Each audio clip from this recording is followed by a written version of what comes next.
Hey there, I'm Cyberchroma, and welcome to whatever this is. Hello, and hey, Francesca. Let's get the music, background music going. We are back working on the Handyman with Unicycle. As always, what are we working on today? I have an idea of which. We'll see the order that I want to do things. So, this is my Trello thing where I've been planning this project. Still have a lot to add to it, but that's okay. It's good enough for now to keep things a little organized. So I have my thing here of what I plan for us to hopefully be doing today. Also, it's part of the title. Gobbles Dev. Hey, hello. All right, let's get clowning around. Ha ha. Yes. Well, we have a unicycle. No clowns just yet. We have balloons. That's something.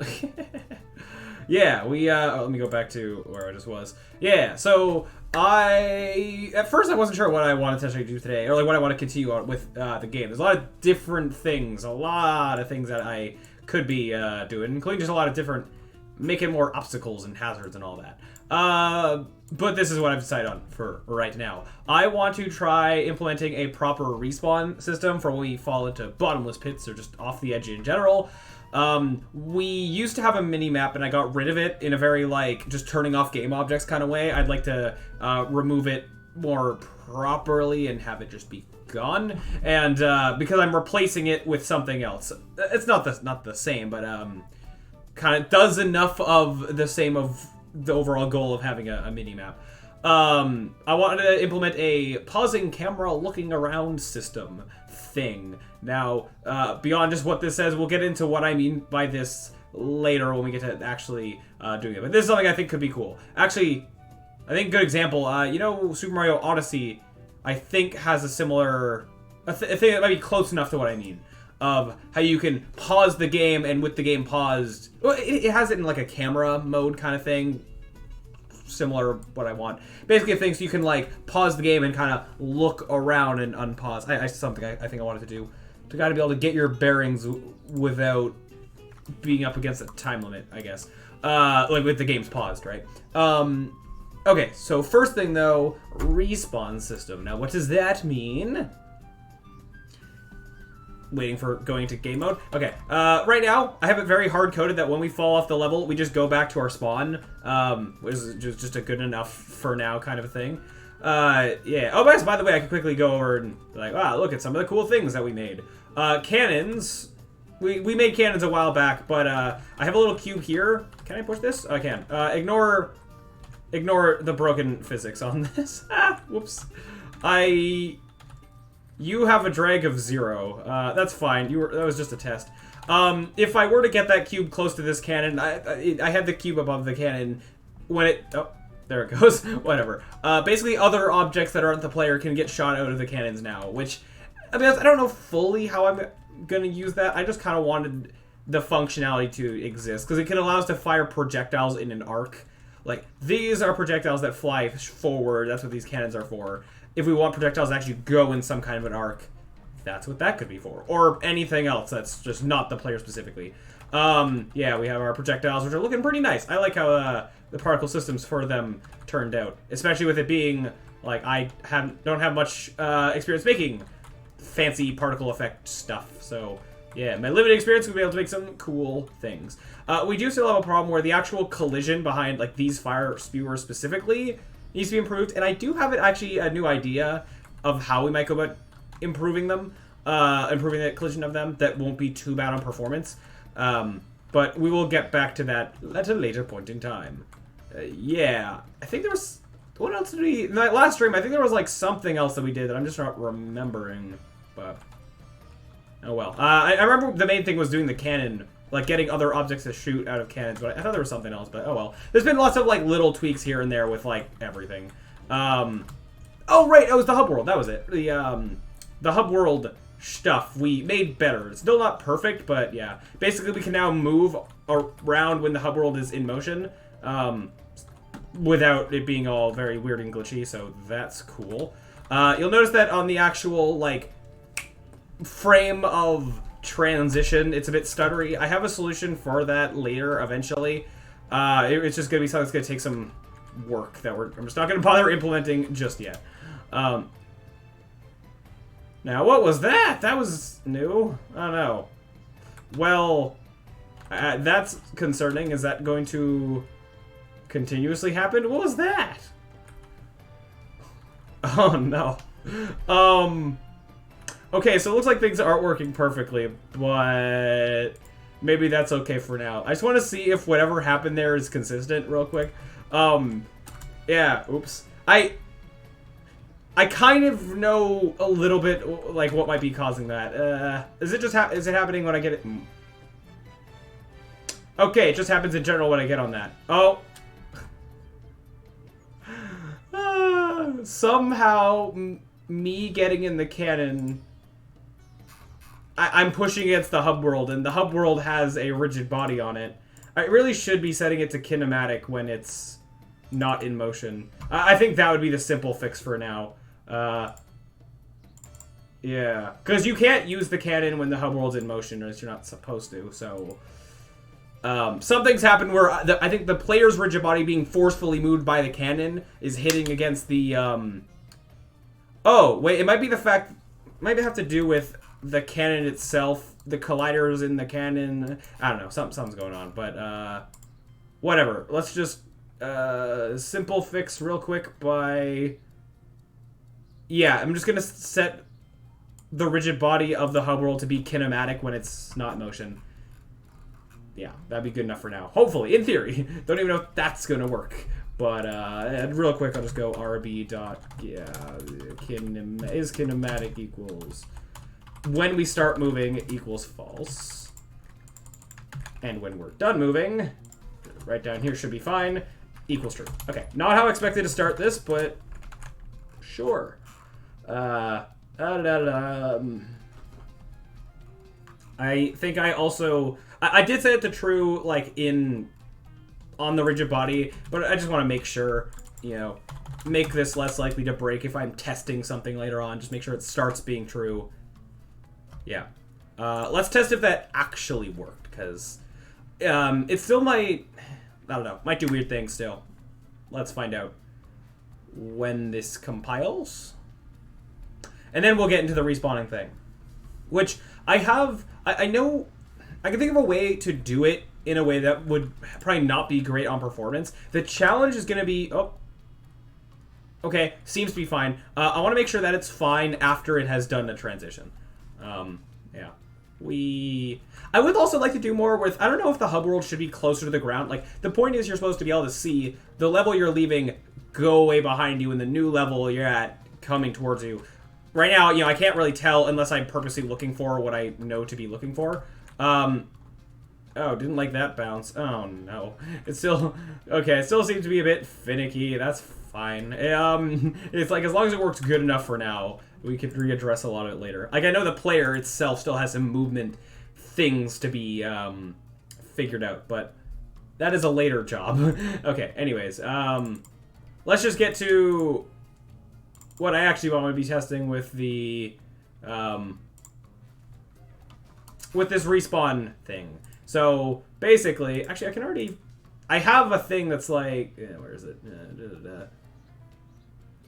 The code that I have... Actually, this would be best done by player testing scene.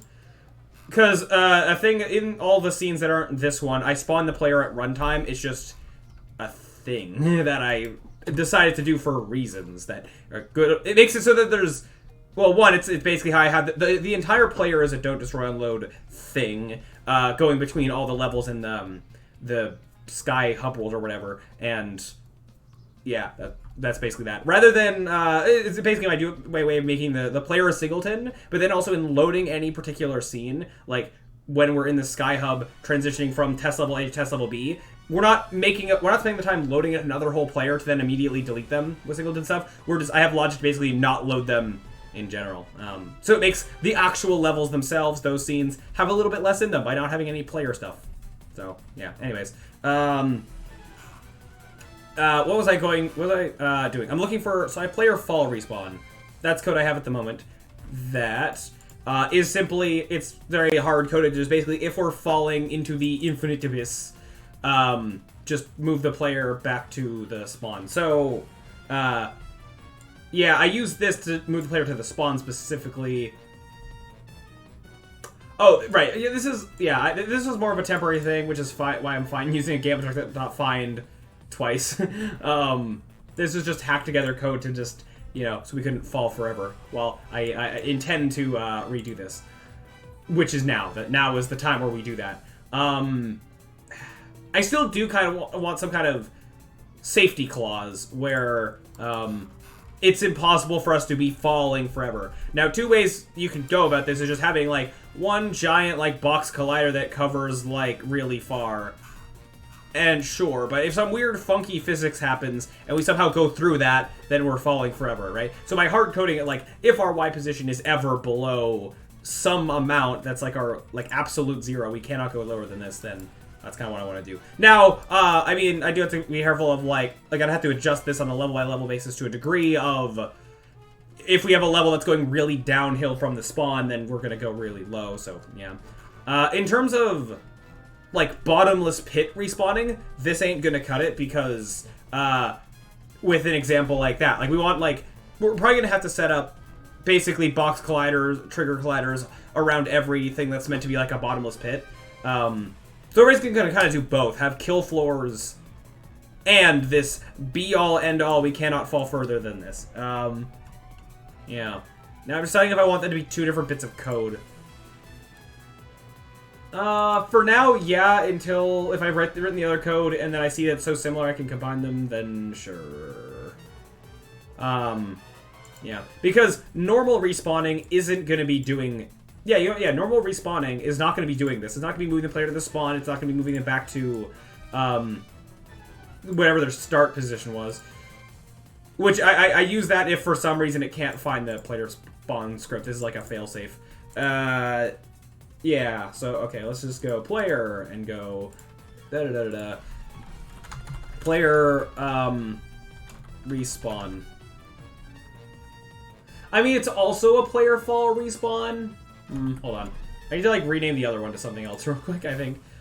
This is, like, infinite fall. Bottomless pit fall. What do I call this?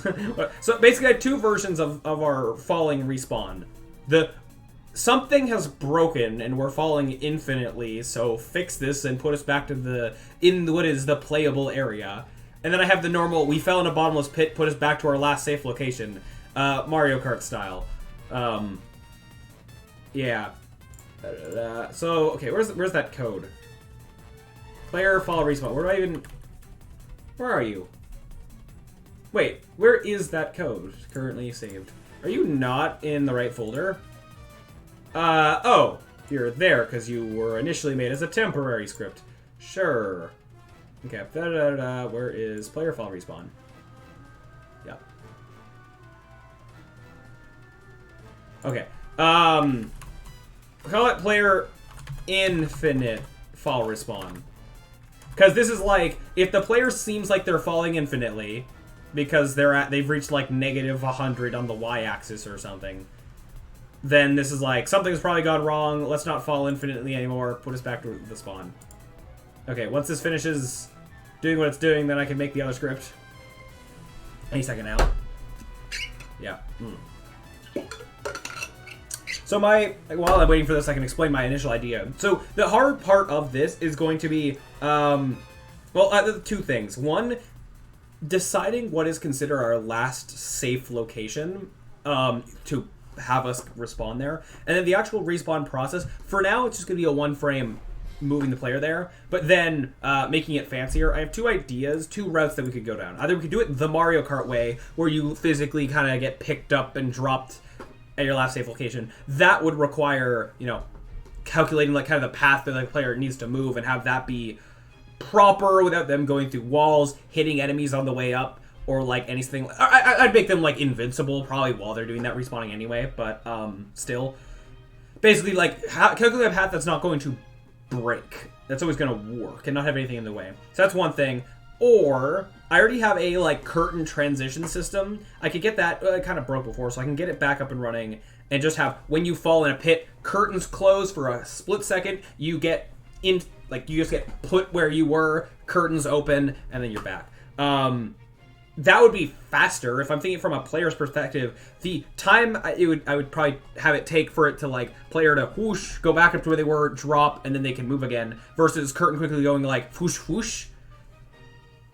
Going the curtain route, I think, would make it easier to have it be faster, a faster amount of time between when you fall and when you're back on the ground. Now, I mean, to some degree, I want falling down a pit to be a time-stopping hurdle thing, so I might want there to be a little bit of a time delay there, but I don't know. So we'll see. Also, okay, saying both options aloud, I think I might just go with the curtain option anyways, just because it would be easier to implement with what I already have.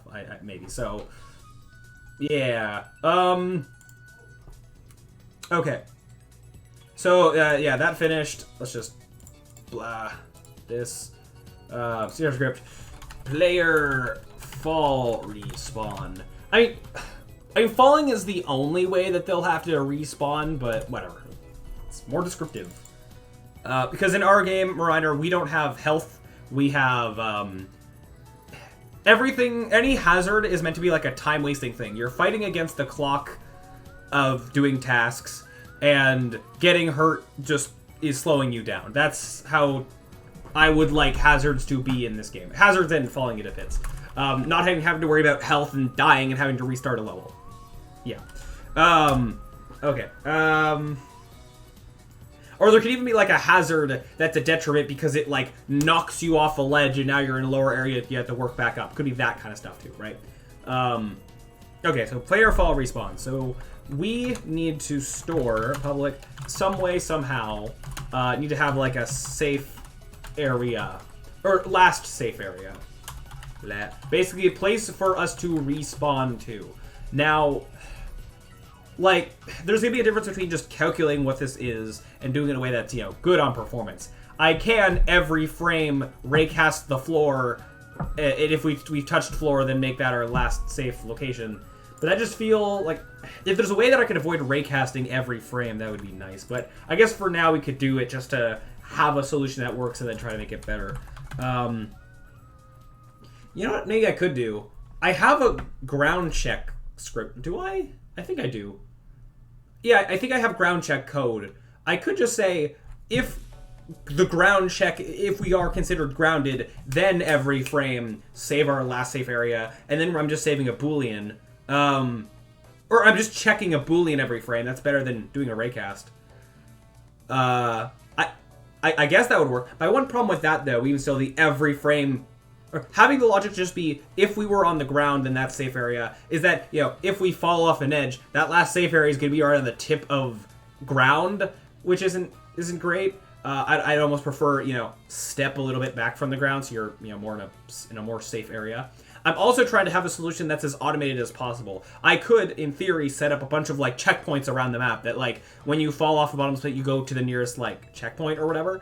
But that would require setting up checkpoint things everywhere with, like, every pit that exists. So I could do that, but it would be nice if I didn't have to. The more that I can automate it, the faster I can build levels and just have it be easier and less likely to break if I forget to set one up or something, right?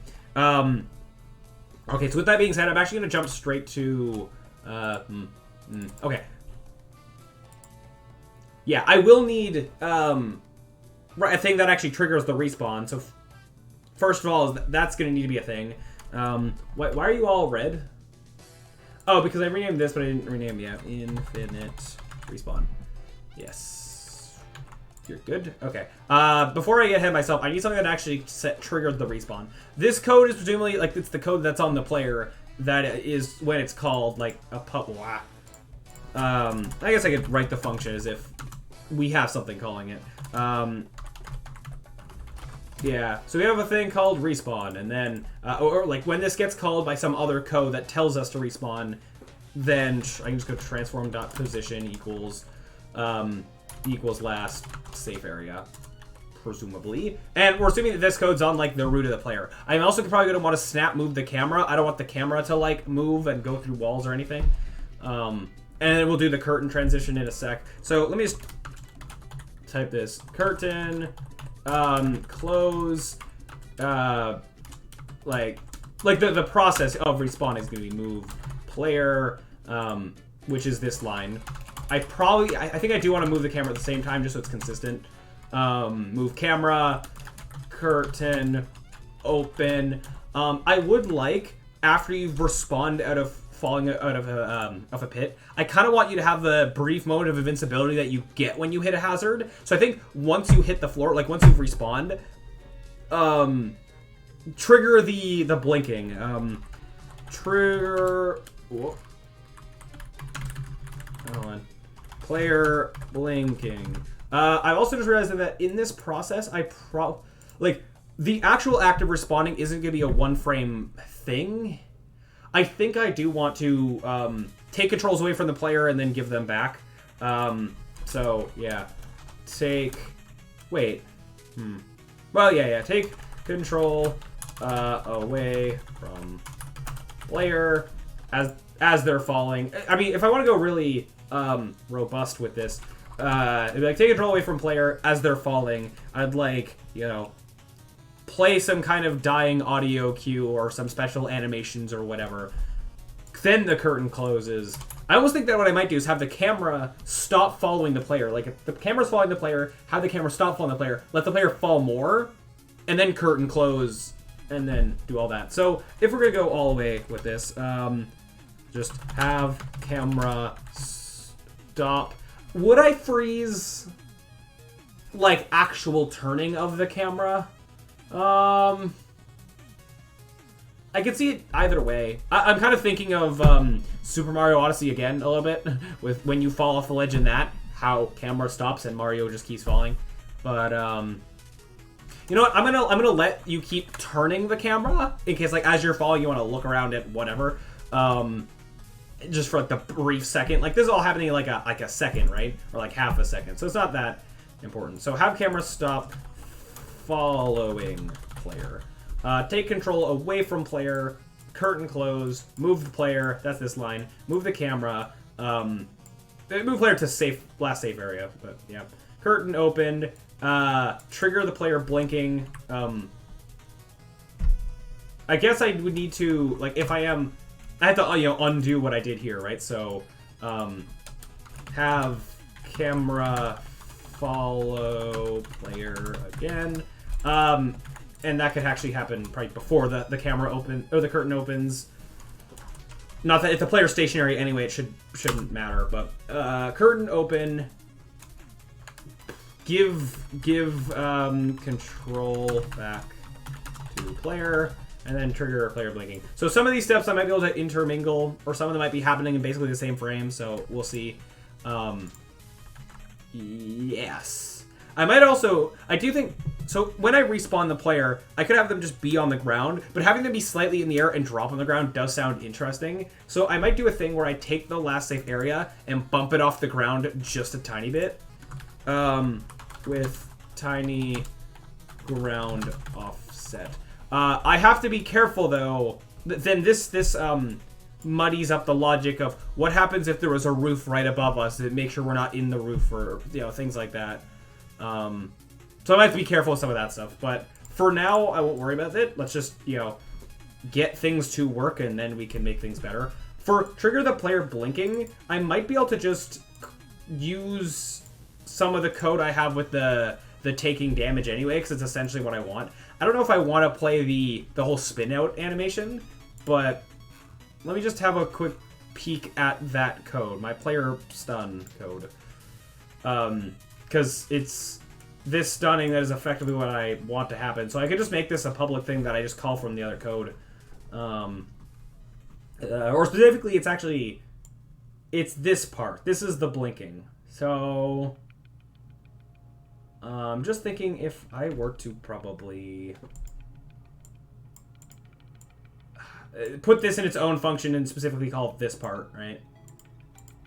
Unless, would I want to play the spin out animation? Like, how you fall off the edge, you respawn, you land, spin out to show, I don't know, because you got hurt from the falling.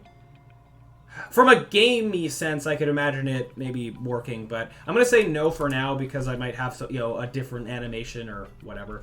So I'm going to have public void blink. Okay.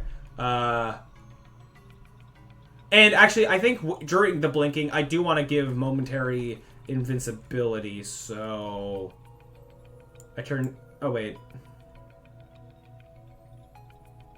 Yeah, this is the point when they get hit. I take away player input stuff. And then I... Yeah, just making sure I'm getting the right code. It's here to here, that's the blink. But I'm just thinking I might want to leverage this variable as well. So here's what I'll do.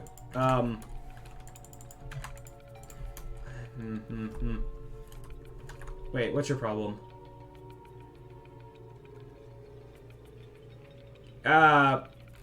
Do I have a yield? Oh, I have a yield in here. Oh, got it. Okay.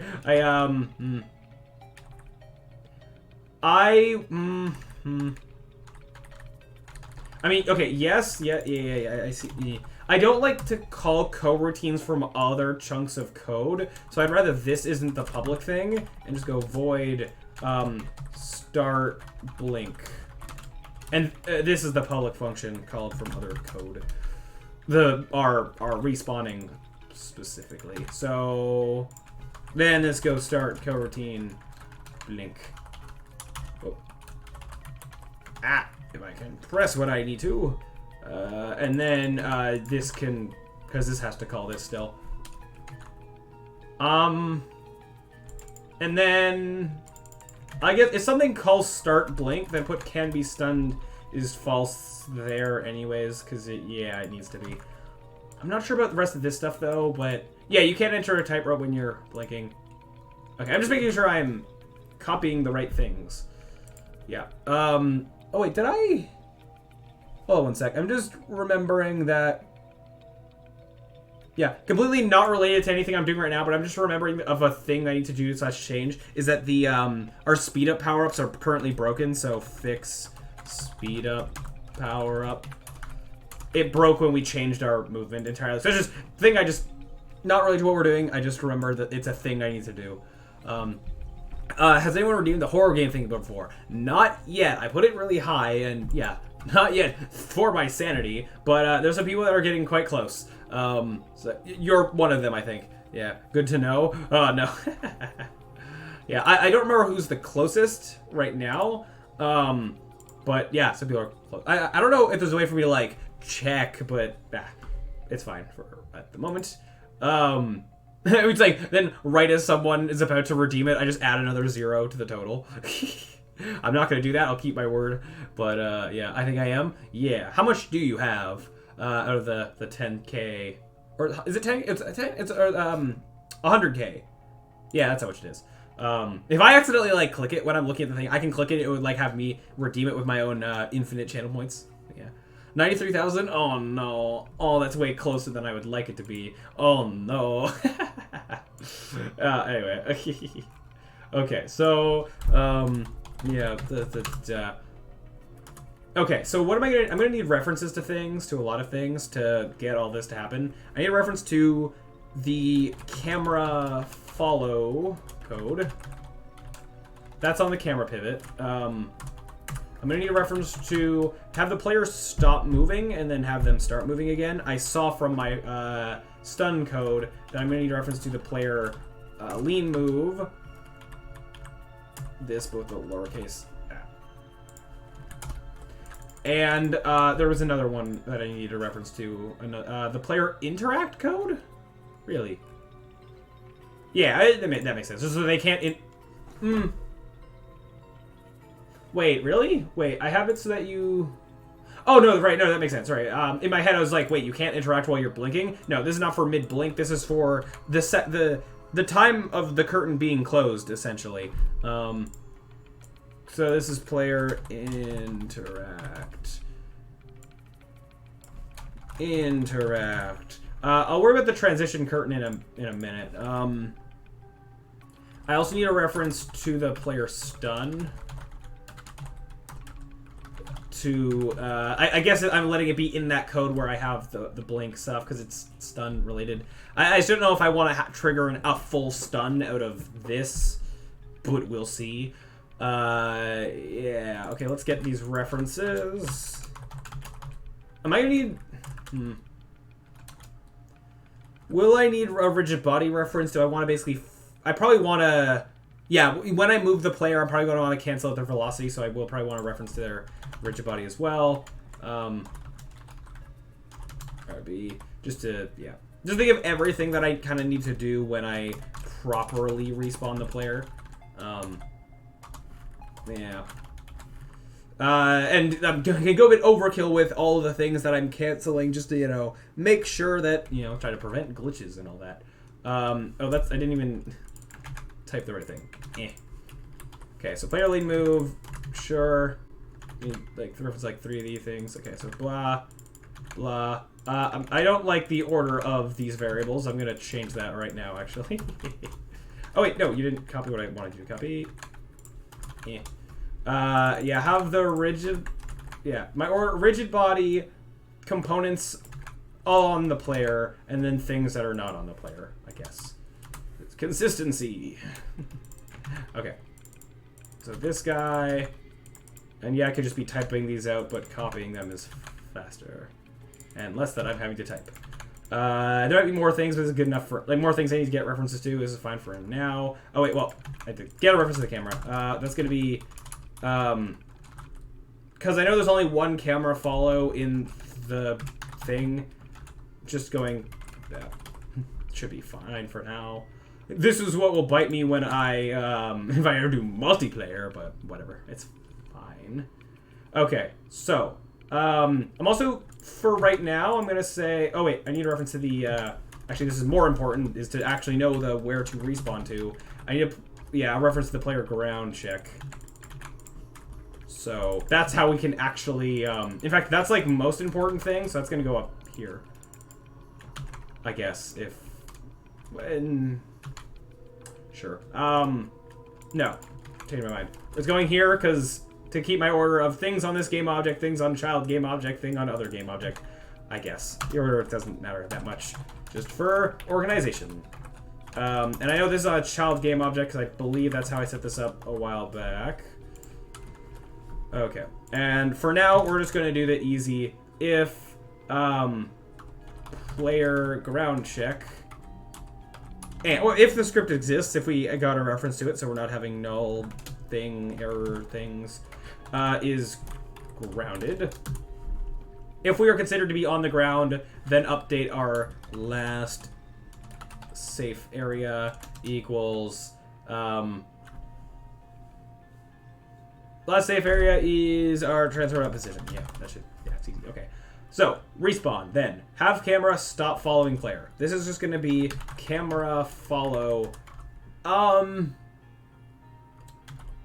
I can either set their target to be nothing, or set... I think I can just go enable equals false, and that should be fine.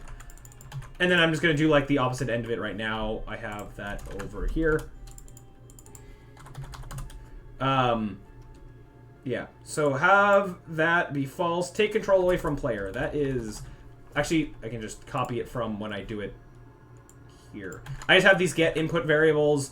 Yeah. So the player can still moves with physics, just the player can't press any buttons. So in theory, if the player is on a slope, they'll still maybe go down the slope. They'll still lean as they're supposed to and like not fall over. Just it's like, yeah, the player can't press buttons, which I think I'm fine with this.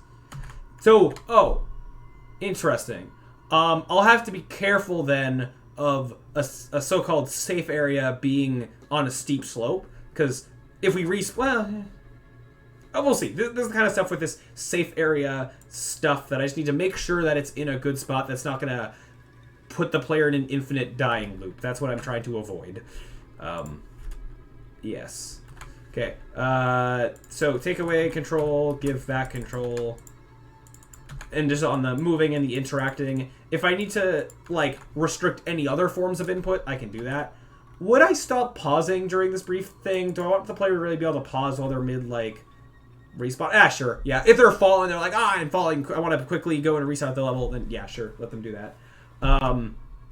Curtain close. I'm going to get there. I'm going to not worry about that right now because I want to see what's going on from the developer side of the player snapping to where they're supposed to be. Yeah. Okay, and then trigger the player blinking. This is going to be player stun dot... Blink. Start blink. Yeah. Yes. Yeah, okay, this should be fine. Okay. So, nothing's actually calling that code yet, so I need to do that. And we're going to start by just having, yeah, a thing around this whole arena here. We're just going to... Well, I'll do this so that I can see it, and then I'll delete it afterwards. I mean, I know I could just have gizmos on, but nah. Let's call this our kill floor. And you're gonna go under player testing. You're gonna go under, yeah. Are you under environment? Or are you under hazards? I don't know. You can be like that for right now. Okay. You are a trigger collider. I don't want to physically bounce off you. Oops. This is also where I'd want to decide, like, how below the ground should it be. I want to make sure it has decent thickness, because usually... Actually, hold on. I want this to have scale of all ones. I want the collider to be what has all the... Oh, well, never mind. It's fine. Okay.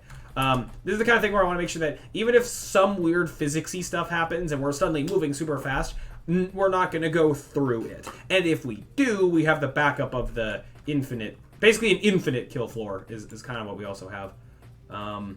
Let's call it this far. Decently far down so I can see us falling for a few seconds before we respawn. Oh wait, I didn't kill our velocity. I meant to do that. When we move the player, I don't know if I want to move them before. Okay, let's go RB dot velocity equals vector 3.0. Also, because I'm this rigid body stuff, I think you're normally supposed to go like RB dot move position. Rigid bodies like that better. You know, it's effectively the same thing. Rigid bodies will throw less of a hissy fit. Okay, so in a second. Okay, so like that. So this needs. I'm sorry. Wait. I was about to say like this needs code on it. No, it doesn't. If it just has a new tag, I can just compare the tag with an on trigger enter. Then all these bottomless fits don't have code on them, so that's good. Less complexity, less stuff to load. So call this kill, or pit. I like kill. Well, no, kill. So in theory, the only time this is going to be used is for like bottomless pits, because as I said, hazards don't actually kill us. So it may, but the pits, am I going to remember like?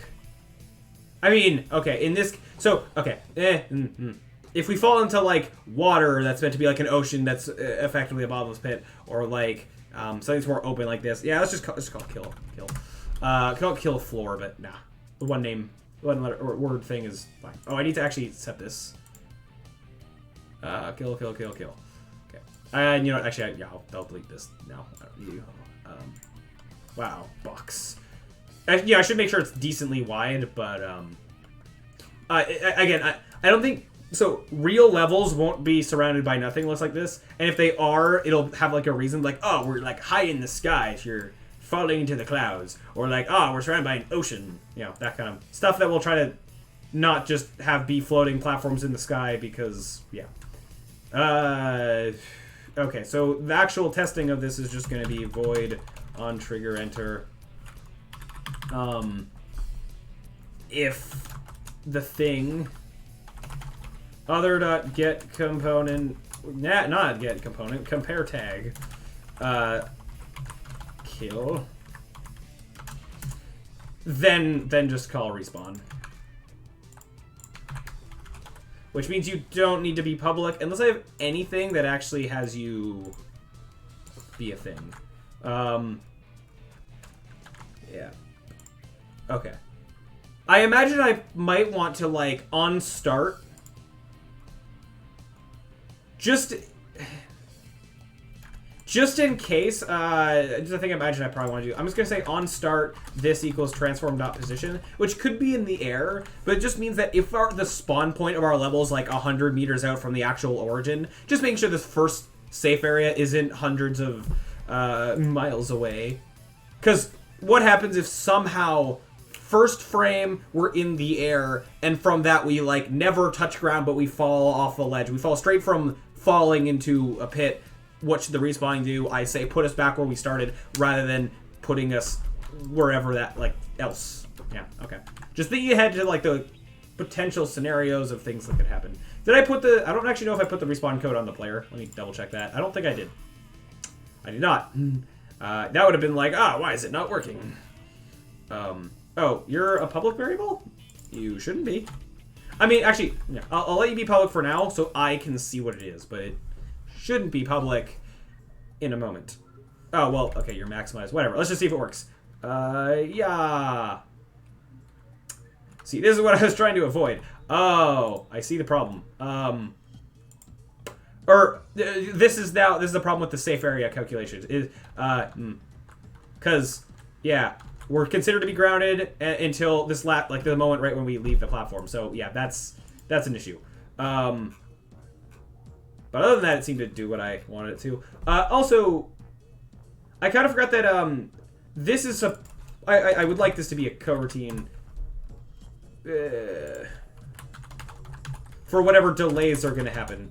Start coroutine. I didn't even see if blinking was happening, but I'll check that out in a second. What's your problem now? Oh, you don't have any yield things. I think it's going to be... So, it's going to be curtain close, wait for the curtain to close, and then move the player. So for now, I'm just going to put, like, yield, return, new, wait for seconds. Wait a second. Just wait a second. Let the player continue to fall. I'm also just going to make sure that... I'm just going to go stop all routines right before here. So we aren't, like, in the middle of two respawn things. Just make sure that can't happen. Preferably. Or maybe it should more so be like, if we're in the middle of one of these, don't start a new one, but whatever. Actually, you know, just for more added safety, I will do that, is respawning. Is respawning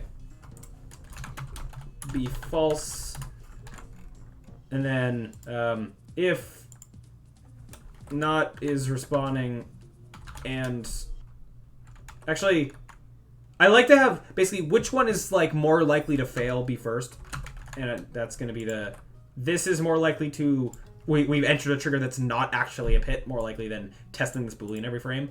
Yeah, okay, then I need to actually set this at the start here. Is respawning equals true. Okay, just trying to cut off problems before they happen, right?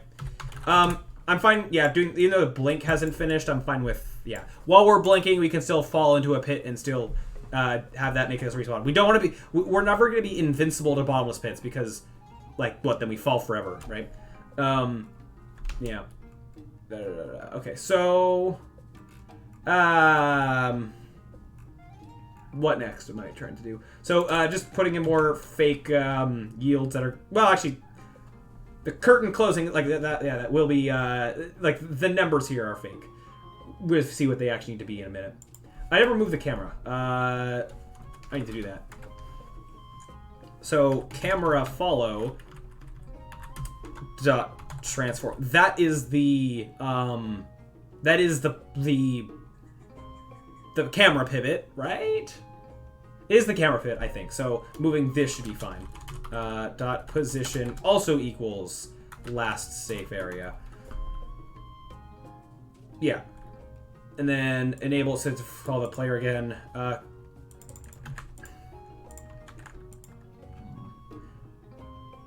So I need to like curtain close. Basically wait till the curtain is closed to do this stuff.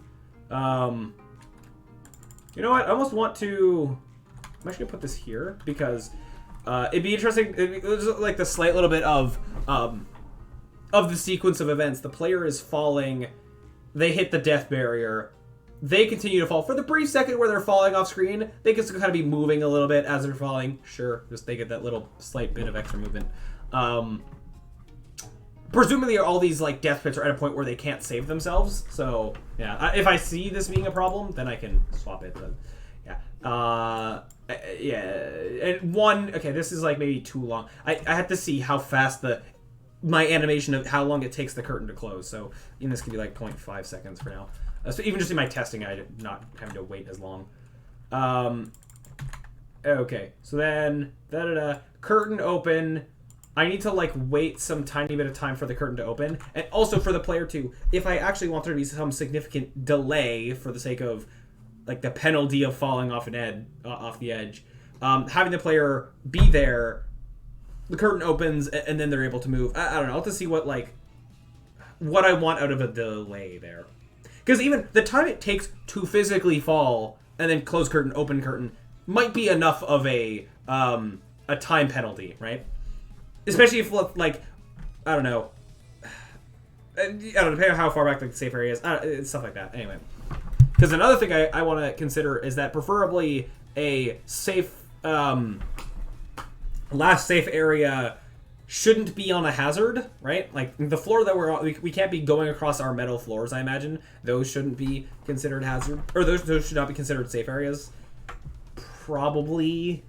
And then, like, going across a tightrope, I think that shouldn't be considered a safe area. Before we were on a tightrope. All these things like that are going to be times to consider. Okay. So, yeah. Oh, Real Official Birdie. Hello, hello. I need an idea check since you're a Twitch streamer. Yeah. Pitch away. I can... Sure. Yeah, I'm in the middle of trying to make respawn code that may or may not be working. Oh, right. Okay. Oh, Oh, I think I get what happened there. Oh, no, I do know what happened there. But anyways, yeah. So, okay, it's not fully working.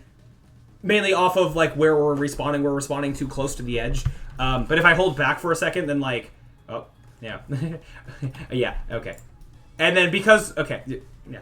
So that's still being a bit funky, but I know why, and it's stuff that we can continue to fine-tune. So I think this is doing what I want it to. The problem is currently our last safe area that I'm trying to find a good way to calculate in a way that's good on performance, right? I think for now, just to get something that's going to work, I'm going to say that if we are on the ground, then shoot raycasts. For now. I wanted to see if I could avoid... maybe even just avoid doing a raycast every frame. Maybe I could do, like, every, 10 frames. Or every second do a raycast downwards or something like that. But for the past week, I've been working on a website and mobile application. I did not give it a name yet. Unicycle write the rest. Ah, well, yeah. You do that. But, yeah, seems cool. Yeah, I have a website kind of thing. I haven't done too much mobile things, but a little bit. Physics.raycast. Wait, there's physics class and there's line cast, right? Not that in this case yeah, not that in this case I didn't need much of a difference. What's raycast all? I don't remember the difference between that. Oh, raycast all. So raycast returns like the first thing it hits or something like that. Raycast all, it can return multiple things. I don't care about that. I don't even care like information of the thing we hit. Actually, I know I might a little bit. Hey, new person. Hello, hello. Hoang Harry TM. Maybe I pronounced that right. Hello. Welcome. We are doing respawning stuff, or attempting to. So, yeah, with our Unicycle game that we got going on. Anyway, so, raycast from where we are, down a little bit. Wait, I need a direction. Yeah, direction. Vector 3 dot down.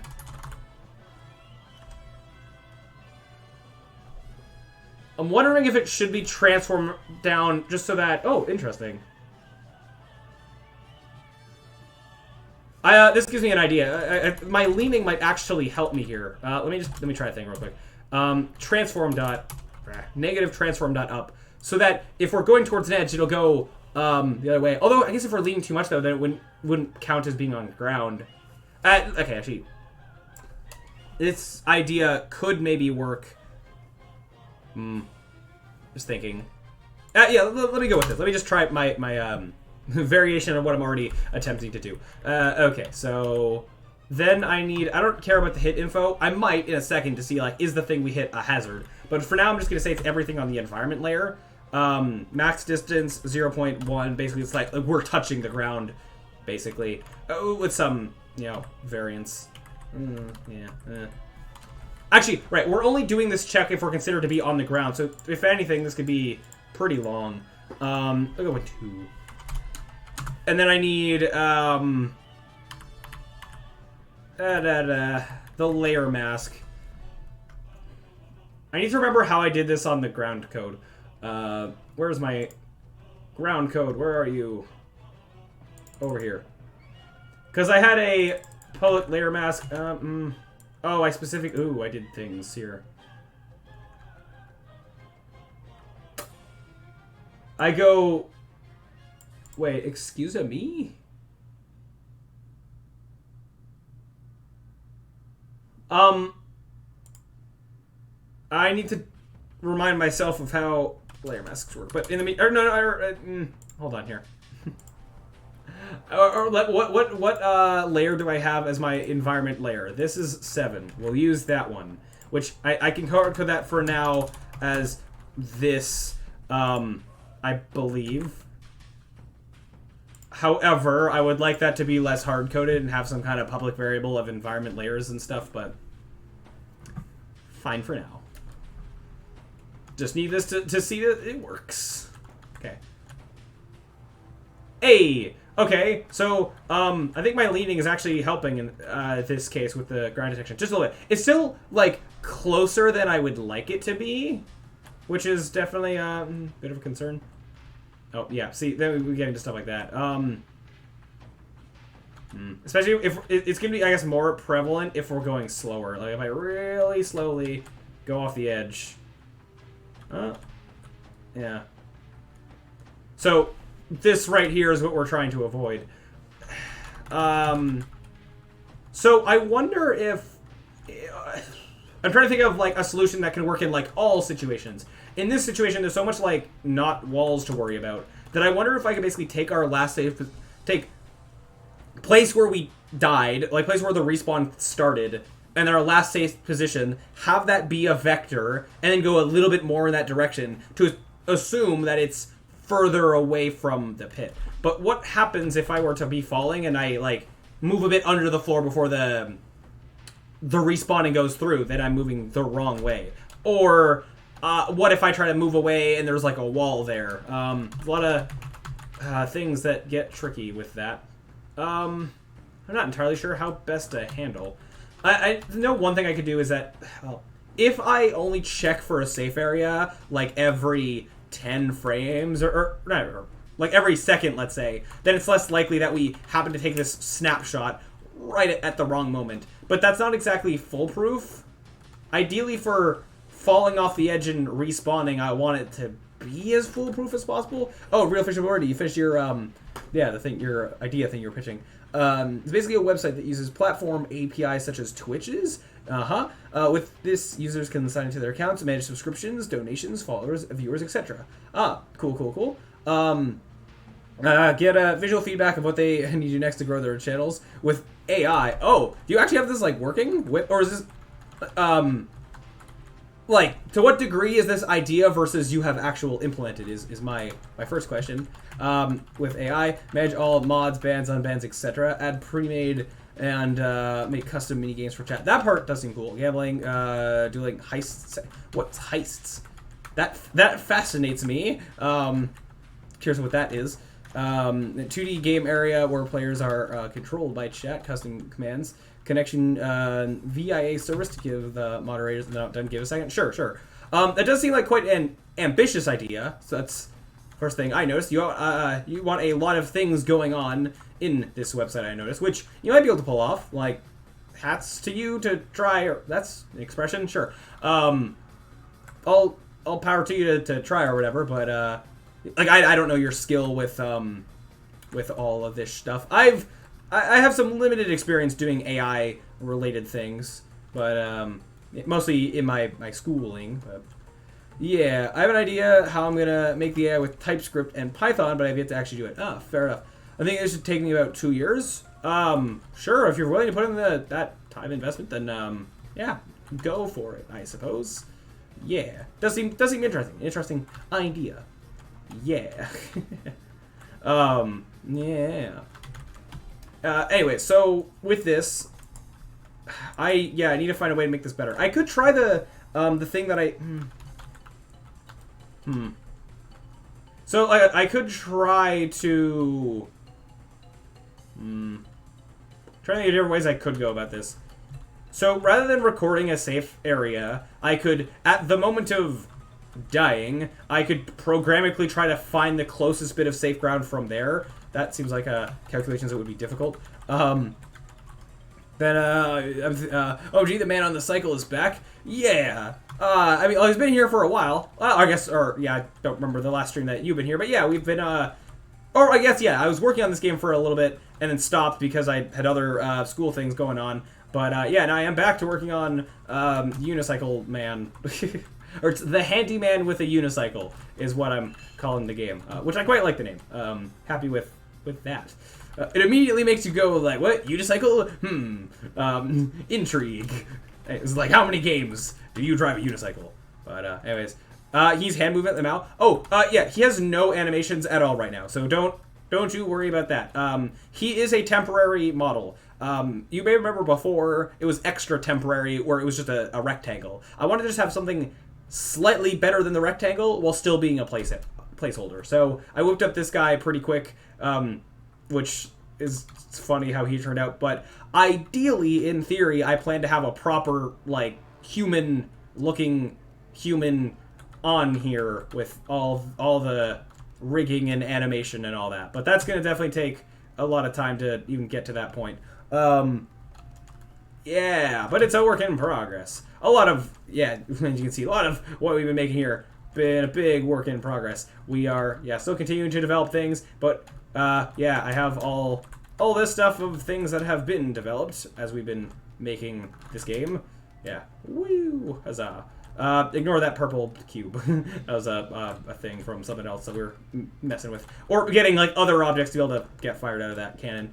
Then we have all this stuff. I can kind of just go through here and recap the tiniest bit of what all we have, mainly by just riding through it all. Ooh, particle effects. Huzzah. Moving platforms. Extra huzzah. Do you do computer science, or is there actual game development thingy? Yeah, so a lot of my game development experience has been self-taught and, you know, Googling and YouTube tutorials and all that kind of stuff.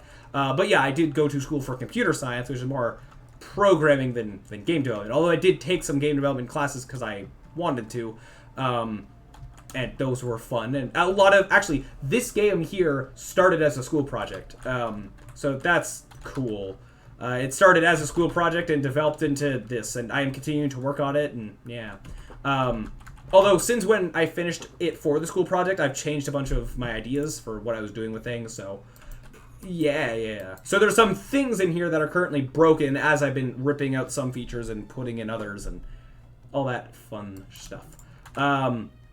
So, like, yeah, right now we are trying to, attempting to make a respawn system similar to Mario Kart, which I wonder if looking at any Mario Kart things would help, although specifically finding things of people falling off edges would be hard. So, I guess, okay, so Mario Kart's an example where it's like when you fall off an edge, you get, like, picked up by a Lakitu and carried back to your last safe location and dropped. I guess I'm not doing that. I guess I'm kind of doing, like, yeah, in many platformers where if you fall off an edge, you go back to basically where you fall. I'm not having, like, you go back to a checkpoint. You're just going back to basically the pit that you fell off of. And currently I have a system that's, like, kind of working. Almost. The problem at the moment is determining the player's sort of last safe location, determining where to put them back when they've fallen off an edge, which I don't have a great solution to at the moment. Currently, I'm basically raycasting at the floor every frame, only when the player's on the ground. I don't bother doing it when they're in midair. Yeah. So I raycast at the floor right below them when they're moving, and that's like their last safe location. However, if they're really close to an edge like this, then, you know, that's a problem. Why don't you put an invisible wall? Well, I want the player to be able to fall Like, I don't want to make falling not be a thing. This is, like, for having, like, actual, like, pits and, like, gaps and stuff. So I want falling to be a thing. Just trying to think of the best way of implementing it, I guess. But yeah, I do want you to be able to, like, respawn when you fall off bottomless pits. So, yeah. Not a matter of invisible walls, but it's something that I want to be a feature. Yeah, so currently I'm trying to find the best way of determining basically where to put the player back, like, you know, here-ish or something. I did have one idea, but, like, I was worried that it might break, but I guess it would be better than what I have right now, so I think we're going to try it. So here's my idea. We do the raycasting as we are currently doing it. When we take the time to respawn, I want to, here, I'm gonna do this in paint so I can better articulate my idea. So if, from a top-down perspective, if, this is like, this is this is floor, and this is bottomless pit. If we as the player, I'll do this in a different color. Sure, whatever. Well, red, because the Unicycle has red on it. If we're the player and we go off the edge, right? Or let's say our last safe area gets recorded as here, and then we fall off the pit, and then at the moment that we hit the trigger, we are considered to be here. My idea is to basically have a line between here and here, know like this line direction, and then extend that by some amount, and then say this is our last safe location. My worry about this is where this could break. Like, what kind of happens when we go off at a lot of an angle, and then if it gets messy in this. This is still technically improvement as long as we're going this way. But then it's like, what happens if there was a wall here? And it's like in the wall. Now I guess I could you know, measure this distance or whatever. It just feels like it might have some problems or whatever. But I guess it's still an improvement. So two things. Is one, it's still an improvement over this. And two, I'm trying to account for hypothetical situations that might be super unlikely to happen. But I am trying to avoid the player getting stuck in some infinite loop of dying. Yeah. Like, also, what happens if... Another hypothetical scenario. What happens if we're on really, really thin ground for some reason? Like we're on a... Oh, I guess I should make sure that moving platforms don't count, because that would get messy. Either have to respawn the player back on a moving platform, or probably do is just don't do that. Oh, am I missing? Let me just say I don't know what raycasting is. Oh, I didn't explain that. Well, raycasting is just shooting an invisible line in a direction. In my case, I'm shooting an invisible line at the floor to basically say, is there a floor right below the player? So that's what raycasting is. Casting a ray, or basically casting a line. Yeah. Or whatever. Cyberchroma 2022. Yeah. Getting the quotes, I guess. My idea, or like the one other example I was going to bring up, though, is that if we're on... I guess I'll use... The colors don't matter. If we're here, and I fall off in this direction, and then I do the line thing I just mentioned, where it's like, go a little bit further, if that's spitting me out into more bottomless pit, like, that's a concern. But then also, it's like, I don't even know that, you know, actually, the more I'm doing these tests, the more I'm like, I could bandage some of these tests to a degree where it's like, if we push this down and then say, here's the place I want us to respawn, I could look at this location and say, is there ground below us for us to land on? If no, that's a problem. Are we inside a wall? If no, that's a problem. The problem is, like, the problem with that, though, is, like, I could potentially detect some of those problems, and I don't necessarily know what to do about it, because then the failsafe would be go back and respawn here anyways, but as we've established, respawning here is potentially a problem because of us falling off the edge from this being so close to the edge anyways. Yeah, so I'm trying to think of a good way to... I mean, I wonder if I could look into, like, how... So the example I've been going off of is specifically, like, some Mario Kart games. I wonder if I could specifically look into, like, how does that game loosely do what I'm trying to do, of calculating sort of the last safe location that's not too far from the edge. Although, that game has, like, because it has, like, a track, and you can usually, like, determine a player being on a track or off a track or whatever, it has a better system for, like, I guess knowing what is road, what is track, and what is therefore safe than what I've got going on, I guess. But Mario Kart, see, I don't even know what I would search in this kind of example. Okay, whatever. You know what? I'm just gonna try my thing that I've pitched and hope for the best. Okay, so I want to calculate this the second that we trigger the respawn, I think. So, is respawning true? Calculate, basically place to respawn. Okay, so I'm actually gonna, I guess I'll make this a new vector. Vector 3, place to respawn equals, so first, they were gonna tell you that you're weird. Yeah, no, I mean, I'm wearing a lab coat, so yeah, there's that. Although this lab coat has got me a raid of 60 people, so it has paid itself back. So yeah. Okay. So also I'm just enthusiastic. So yeah. Place to respawn. First, as I said, I want the direction vector, and then basically take our last safe location and then go further from that. So I'm gonna start by just getting. I'm gonna do this in steps. So like. I'm just thinking of, I don't know what to call this. This variable. Let's go.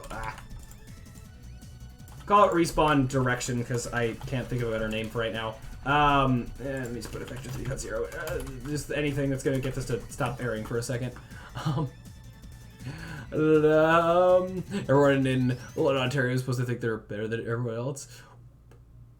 On whose authority or whatever stereotyping is happening. No, actually, I'm not even from London. I went here for school, but I lived most of my life in a different city. So, huzzah. Rate of 60 from whom out? Oh, no, I forget at the moment. This was back like a few months ago. Was it? I think a streamer, ODAT Nerd. Maybe, like, I've been rated by a few people, and I remember some people that rated me. That specific time I got rated, I forget if it was him specifically, but, possibly. But yeah. Anyways, yeah, it's called branding. Okay, so respawn direction is, I need the direction from, transformed opposition at this moment in time, minus our last safe area, and I don't remember. I always get this wrong of like, do I have the right direction? Oh, it's either exactly correct or exactly in the. It's either correct or exactly in the wrong direction. So whatever. And then I basically want to say take the last safe area and then go in this direction. So I'm gonna normalize this.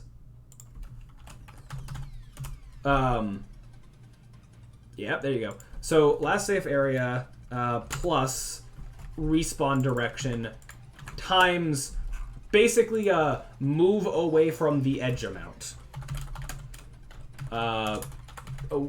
Away from edge amount, I guess. Well, that's interesting. Okay, I'm getting an idea of an extension of this. But, also, yeah, I will make this private. I don't actually care as much of what that is, because it seems to be working fine. Ramble about this. Windsor, Woodstock, and London. I have been to 2 of those cities. I mean, the more I talk about where I've been, the more I reveal my location. But, no. Bell River, Ontario. I've never heard of that. I don't believe, but... yeah. It's somewhere in Ontario. Okay, so last safe area, blah blah blah. Respawn area.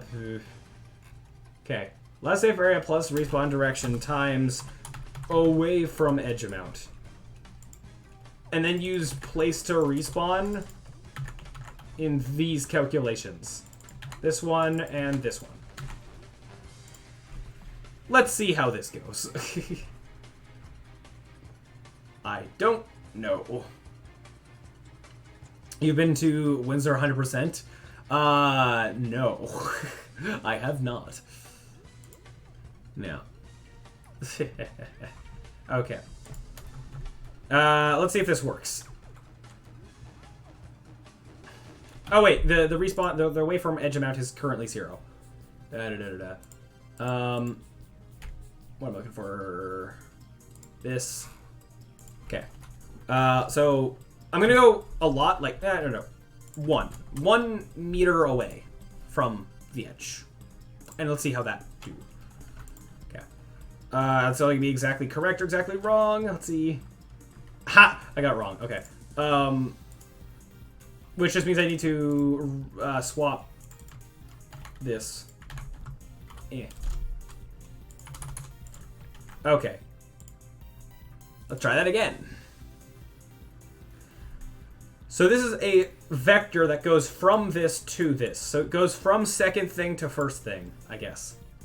Unless I had something else wrong in the calculations and this isn't how I think it is, but hopefully I'm right. Please work. Hey, okay. Awesome. Respawning, yeah. With a curtain transition eventually. So as I said, that my potential worry is this, is the kind of, okay, ignore that spinning out of control. That is thing to be addressed later. I guess even still, this isn't that, it's actually pretty fine still. Huh. Oh wait, right, sorry. For it to actually have the most problem, I need to have the most potential issue, I need to move as much as possible. From the moment I fall to the... Interesting, okay. Interesting. Okay, so that's cool. That's actually, like, that's working pretty well. Again, the thing we want to avoid is the player, like, what is the likelihood of player getting into, like, an infinite falling kind of situation. However, as you may have saw, if they do get into an infinite falling situation, after 2 falls, they get snapped to the center of, well, the origin. Actually, it would be like the player spawn, so whatever their spawn position was. So that's kind of like the failsafe, which does make me feel better, like the player not getting stuck in this infinite falling loop thing. One thing I did think of, though, I don't know how I would do this math, but a better way to get the potential direction that I need is if I could somehow get the normal of an edge. If I knew the direction of an edge, so if I fall off this edge, right? If I knew the direction of this edge, I just have to go perpendicular from it and go that way, and then I would perfectly be going away from where we fell off. I don't know how I would necessarily calculate that, and for now, what we have right now might be fine. So yeah. Also, I don't need this raycast anymore. With the way that by having the code that says the last safe location is the edge and then back away from the edge, I don't need this necessarily, which is great because it's what I wanted, to not be doing raycast every frame, because it's not the greatest on physics, or it's not the greatest on performance, because physics calculation. So if I can get away with not having it, that would be ideal. I can also increase the away from edge amount. Yeah, okay. As I said, I can increase the away from edge amount. How are you? Hold on. So I'm just realizing that number being 1, I feel like it should be more than it is, but sure. I'll try making it 3. Sure, there's a way it makes sense. Okay, let's see here. Over this way. Yeah, that's... Why are you being in the air? Oh, I didn't flatten it. Oh, I forgot about that. Oh, that makes more sense. Okay. I'll put this back down to 2. Because when I said I'm getting this, like, direction here, I meant to have it basically be flat, right? It's going up, which is not what I want. Now, I might want to have the player spawn, like, slightly off the ground and, like, fall into the ground. But I would rather have that be a different calculation. Right, so... what I need to do is... I need to flatten this. and then normalize it. I can normalize it after. Otherwise, I'm normalizing it twice. So take this, set the y to 0, and then normalize it. Equals this dot normalized. Or actually, I think there's I can just go dot normalize, which normalizes itself, right? Yeah, that's how that works.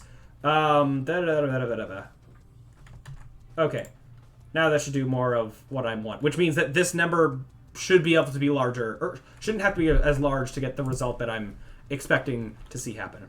Makes sense? Yeah, doesn't matter which edge I go off, just one that's kind of perpendicular so it's easier to see things going right. Okay, awesome. Awesome. Awesome. Okay, and I'm going to throw in one last safety check. 1.5. Just a little bit closer. I'm going to throw in one last safety check where... Actually, no, yeah, actually, I'm going to change my mind and say that's fine being overly large. Spawn further back from the edge, which is when we get this new place to spawn, I want to see if there's actually ground below this position. Because if there isn't, that means that, like, it moved back into off another edge or something, right? Which would happen if we were on a really tiny platform or if we go off of, like, a corner or something. So what I'm just going to do is say, if... So I said I don't want to do raycast every frame. Doing a single raycast when we're respawning, I think is totally fair. That's totally fine. So if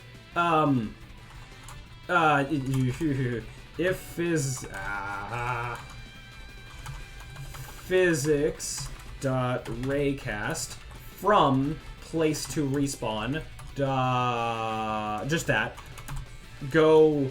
I give it a direction that's vector2 dot down. No, I said dot down. A distance that I'm going to say 0.2. We'll give some variance. Oh, slopes and stuff. Oh, I didn't even think of that. I'll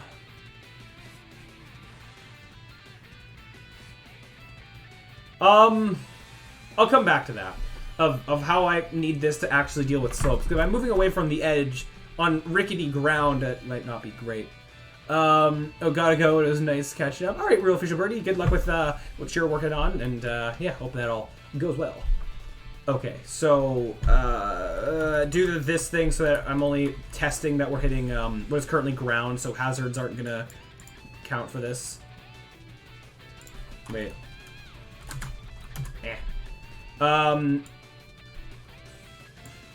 Was there an additional thing I needed here? It's probably fine. Okay. I forgot there's additional, like, element, but... And 7 is our environment thing. That's fine being hard-coded for right this second. So, if we go down and we hit something... Or no. If we don't hit something... then I'm going to say the failsafe is just say, do this, but half. Let me make sure that this happens in the order I want to, because this is a vector we're talking about. Okay, actually, the brackets shouldn't, like, order of operations, they should be fine, but anyways, basically, this is like, if we go far away from the edge, and we don't hit ground for some reason, go half as far, and we're gonna hope that it's fine. I'm not gonna bother recursively checking over and over, it should be okay. Yeah. I might need to, yeah, I don't know what I'm gonna do if it's like, the place that we check is like, on a bad slope, or in a wall. I'll cross that bridge when we get there, but let's see what happens if I'm on this corner as much as I can be, and then I kind of go off like this way, right? That actually worked.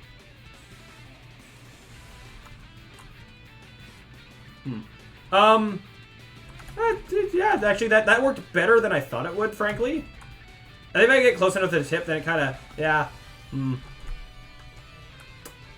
So, yeah, this isn't just if I go off at a corner. It's if I go off at a corner on a really, like, weird angle like that.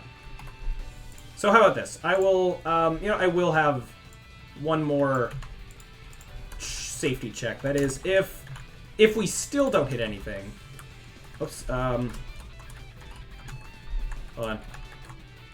on. Then just go at last safe area. which has the potential to have some problems, but I guess it's better than... Yeah. So just this.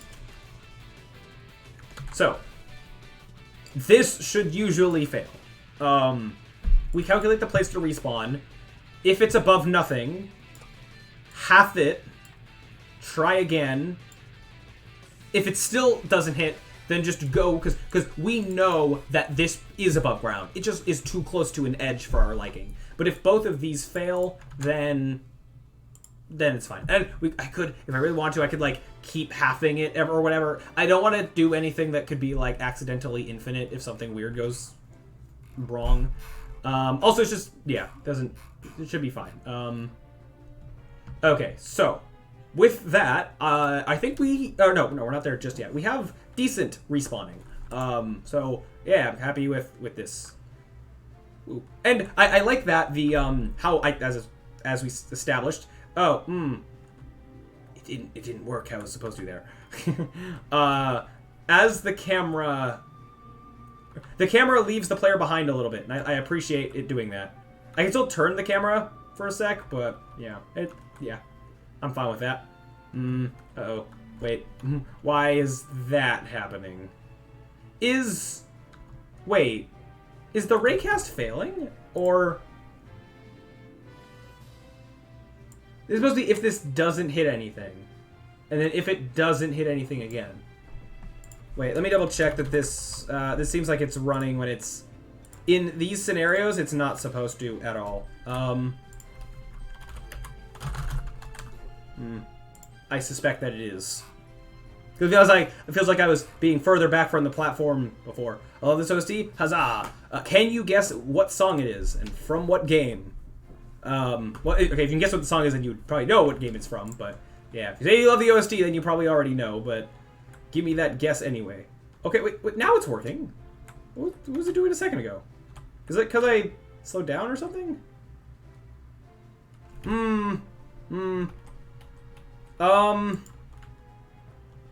Why? What's your problem? What's this? Why is this?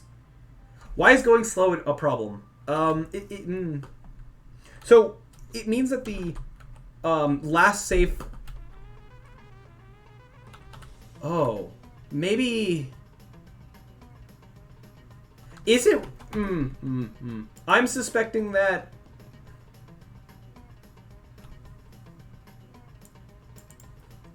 Let me print this. I want to print this.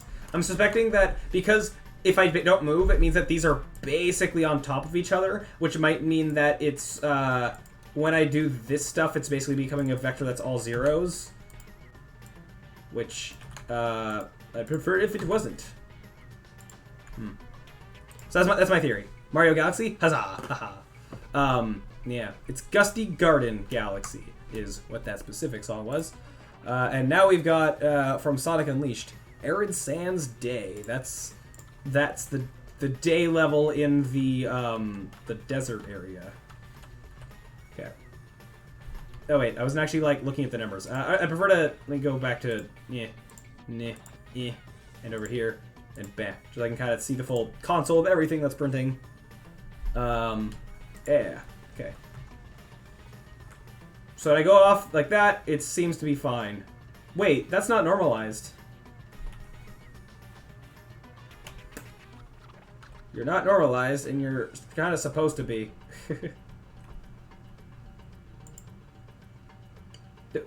I thought the normalize function normalized things. Let me double check. I know that I can go. So I know, and originally did, and wait, you had hold on, you had inputs. No, you didn't. No, I had one overload, whatever. This equals respawn deer dot normalized. I thought that was the same thing. Is it not? While I'm waiting, I'm gonna Google this. Unity normalize.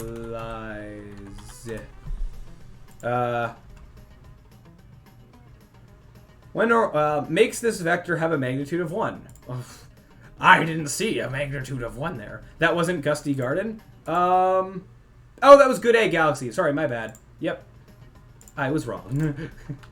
Yep, that was Good A Galaxy, like the first level in the game. I'm only like half paying attention to the actual music that's happening. Why?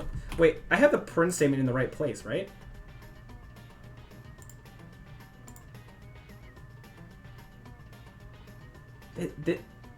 The fact that this is a -1 means that this is not normalized. Or the -1 and then still has another number. If it was normalized, it would have a length of 1. Why don't you? What's up with that?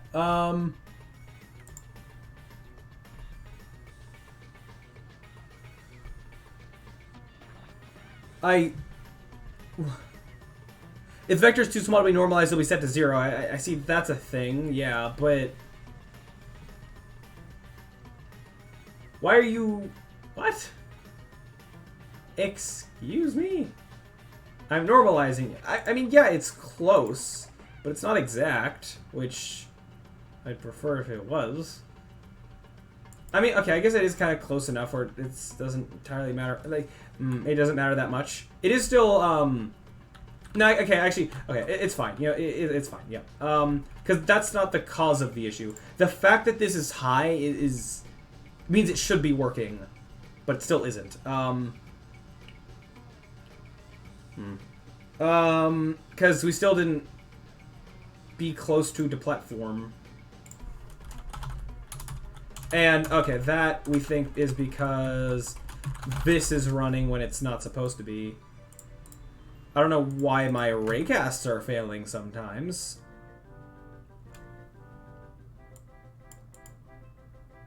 I don't need to recalculate the respawn direction. This direction is a thing that should be the same.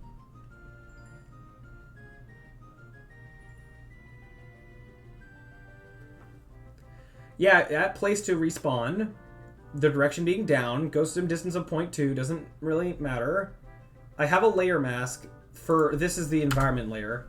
And I'm pretty confident that this is, like, that part's fine. Are you... No, because you're only looking at that layer, you're not, like, hitting the player. So they have to go, oh, you can fix these bugs, good night and good luck. Alright, Francesco, thanks for dropping by. Yeah, I don't know if we'll get to the other thing I want to do, replacing our minimap with something new. We'll see. This was kind of, like, this feels like it's, like, very close. It's just, it's having some, yeah, a few more things that aren't working how they should. I don't need the hit info. I might later on be like, make sure that what we hit is not a hazard or something, but a hazard I don't think would be on the environment layer. Actually, no, like those electric floors are on that layer. Although maybe that's fine. I don't know. Okay, let me just double check that if I go off here, it's like that was fine. When I go off fast, it seems to be fine, as it should. What's wrong with when I go off slow?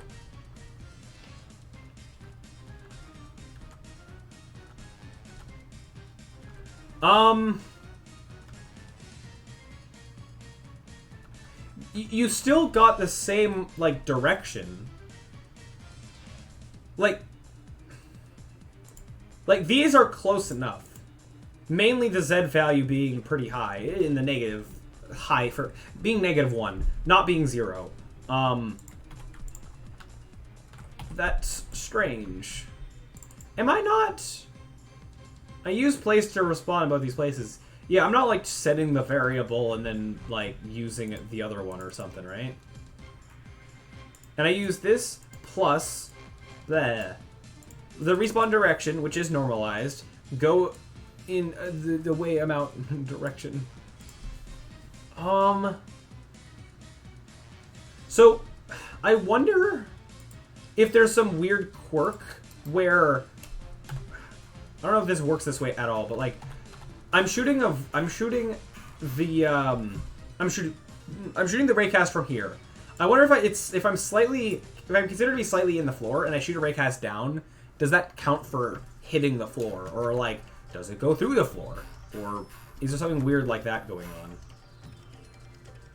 And I'm shooting it like, yeah, 0.2 units, meters, whatever. So it should be a pretty generous thing.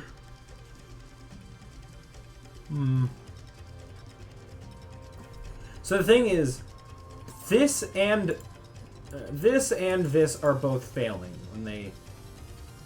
It's gotta be for the same reason. They should, like, this one should succeed, is what should be happening in that case. The speed shouldn't be mattering, because it's getting essentially the same direction out of it, according to the print statements. So what's the difference?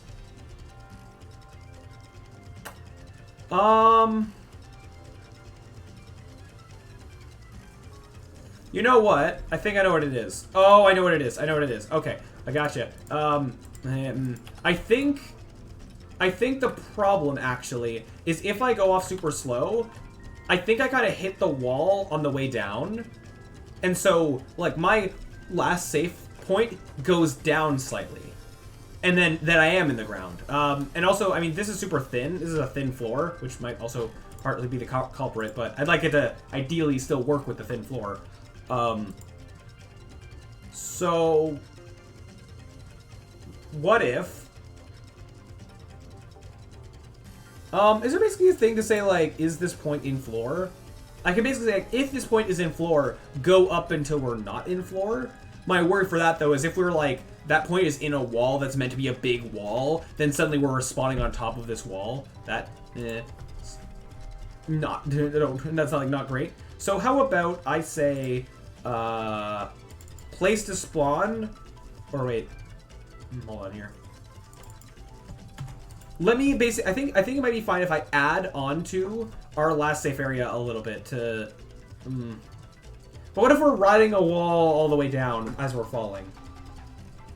What? No. If we're hitting a wall on the way down, that's not considered being on safe ground. Oh, but if we're like, the riding sideways on the walls thing, I might have to sort of change this check a little bit. Basically, like, because there is a difference between us being on ground and us being on relatively flat ground. So I'll come back to that, but I think if I just kind of go take this and add to it, dot y plus equals 0.1f. And actually, this will also help with gradual slopes.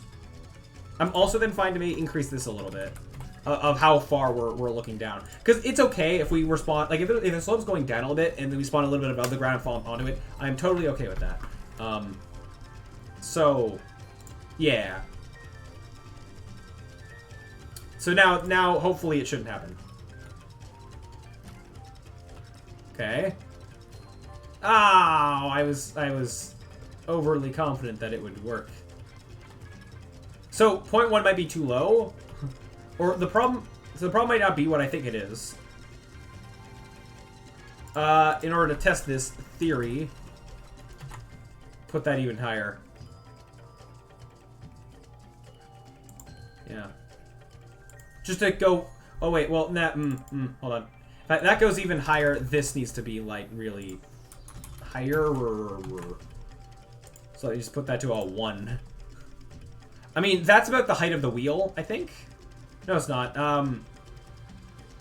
It used to be. The wheel used to be 1 meter tall, which threw off the scale of everything else. Now, like, the player is 1.5 meters-ish. Okay.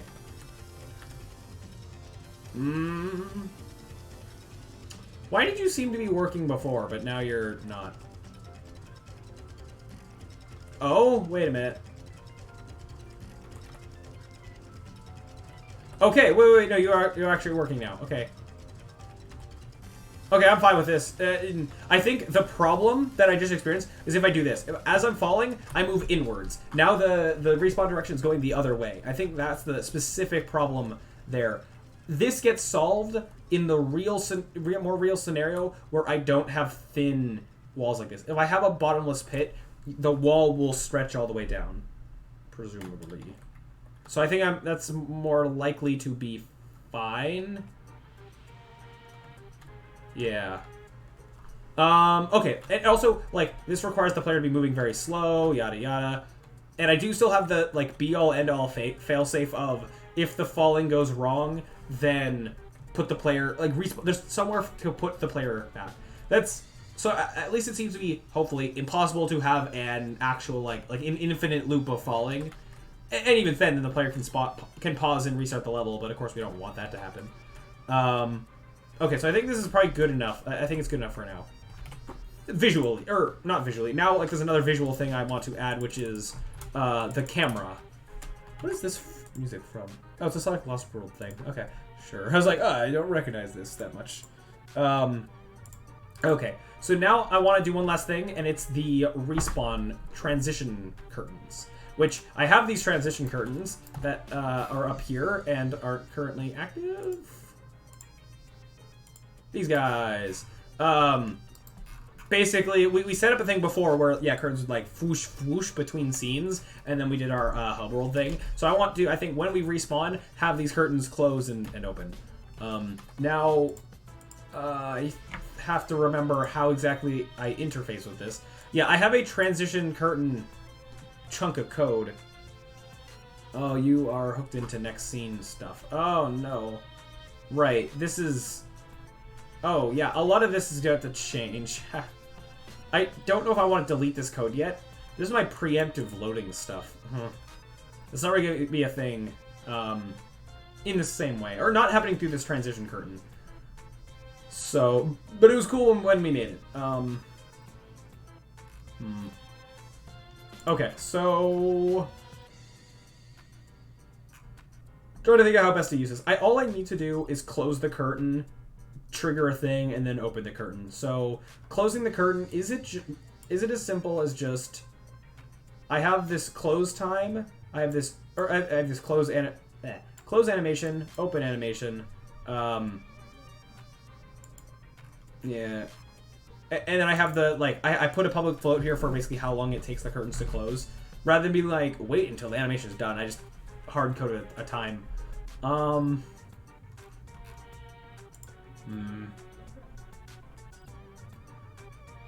I guess I will, trying to think of how best to do this. Because two things I can do. Either I'm just wondering if I even need to interface with the script at all. I could just... Where is player fall respawn? I can just get a reference to that transition curtain. Because, well... I guess I'll do it the way it's a little bit fancier. Okay, fine. Transition curtain. Transition curtain. Okay, so transition curtain, and you're easy to just go equals find object of type transition curtain. Yeah, and okay. Where do I close the curtain? That's here. So going this. I'm gonna make a function in a second called close curtain, and then open curtain is here, which yeah, and then I'll make those be functions here. I'll just I won't delete this code yet, but it might not stick around. It probably won't stick around. Public void close curtain.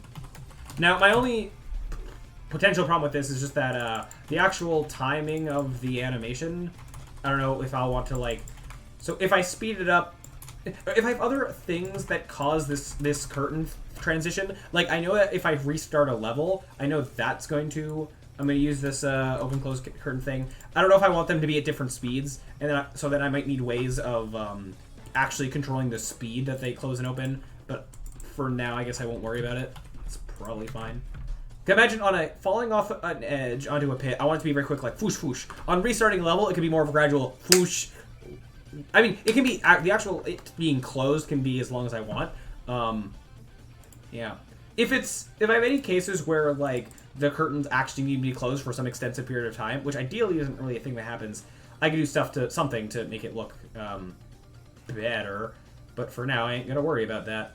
Okay, so... yeah. Oh, the actual times here. How long is... okay, apparently curtain close time is 0.7 seconds, so that is... that's what I should be using in the other places. Where do I... oh, I'm supposed to have another one of these.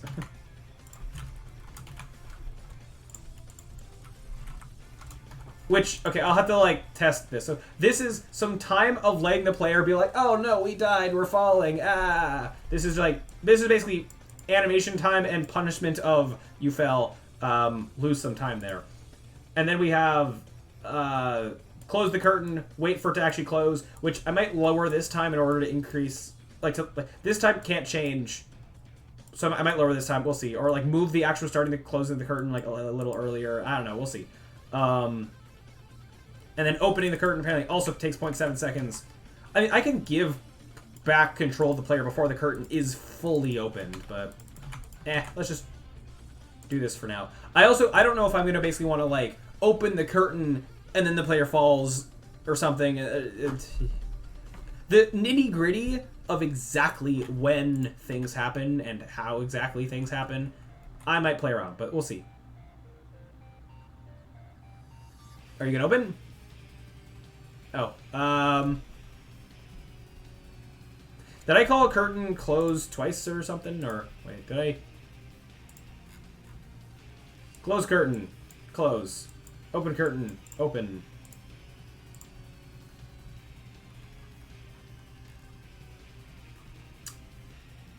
Why are you stuck closed? What's your deal? I can have a look at, like, where is the player. The player is here, which means that they respawned properly.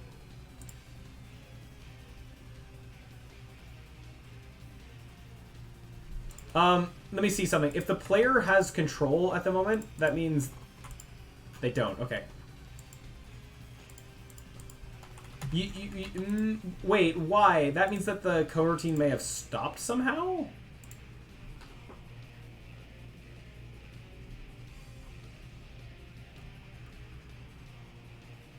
Uh-huh. Oh, I noticed I used that. So I get if we paused. That's a thing. In start, I get the animator. Yeah, I don't have that anymore because the parent game object has the don't destroy unload. What's your problem? What is the problem with this? I don't know. I didn't get any errors, I don't think, so that didn't stop it.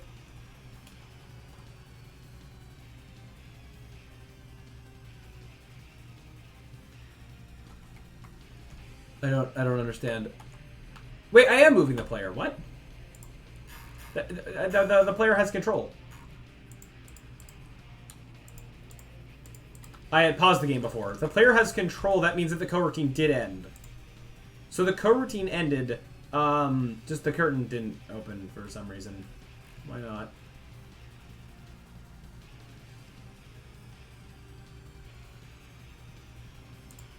I can check the... let me go this.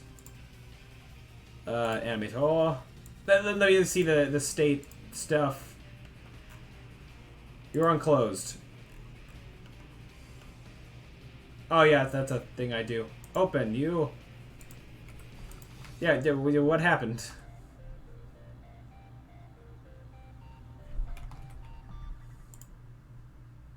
Wait, here, let me see a thing. You do appear to be getting set. I mean, yeah, now you're doing weird things because of what I just did to that, but... for the moment, I could try, this. Real quick. Where are you? Wait, yeah, close curtain, open curtain. I'm calling the right functions. Well, no, I was about to say, like, have an extra bit of delay, but that's, unnecessary. If I just put some extra delay there for a moment, again, should be unnecessary. I don't understand why, like, there's something simple I'm missing. It's gotta be, but don't know what that is.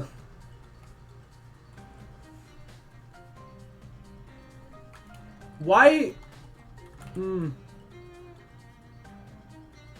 mean, yeah, okay, I guess that works. It just, I don't know why it wasn't working before. Okay, so also, reassessing this, I don't think I like that, so I have the player can't move until, like, the curtain's open.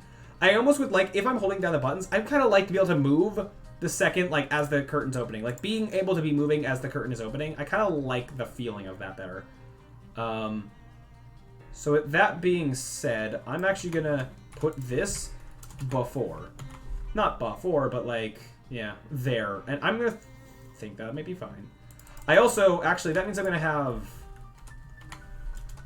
Actually, I guess maybe I just don't have the second delay, because everything else can just happen. I'll put these back here.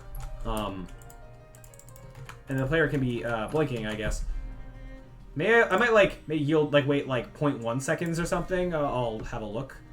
But let me test it as it currently is. I think I'm also fine to close this paint thing. Yeah, okay. Off we go. Please work. Yeah, okay. That's cool. Yeah. And the blinking might not be necessary, but I like it. It shows more like we did a bad thing. And also, it is a few invincibility frames on the respawn, because, sure, I think that's fine to do. Yeah. What else was I gonna do? I think I might... Or hold on, let me just test if I'm holding a key, kind of how does that feel for how much movement I get out of initial respawn thing. Okay, so I'm holding this way. Yeah, I think I'm fine with that. I feel like I can see like a frame of falling.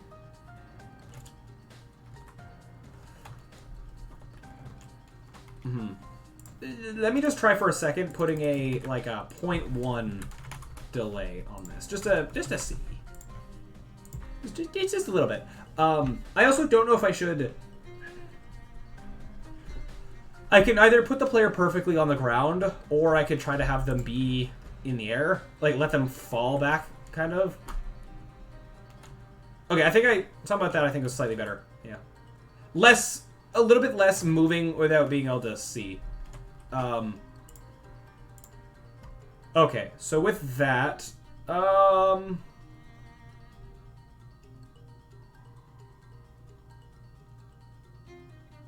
yeah, just wait the time and then do the moving.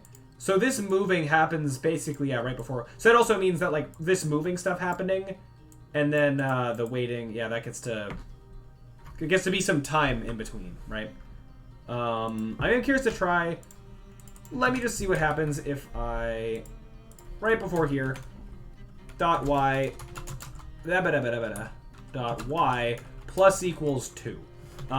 Throw the player in the air just a little bit, just to, I don't know, curious. My worry with this, though, is if we're like in an enclosed kind of area, if there's a roof above us, you know, what's going to happen there. But right now, like, all the areas are kind of very open, and I don't really know if, like, the camera won't really cooperate well if there's a roof that low, so, you know, I don't know how much that would even actually happen. Yeah. Oh, wait.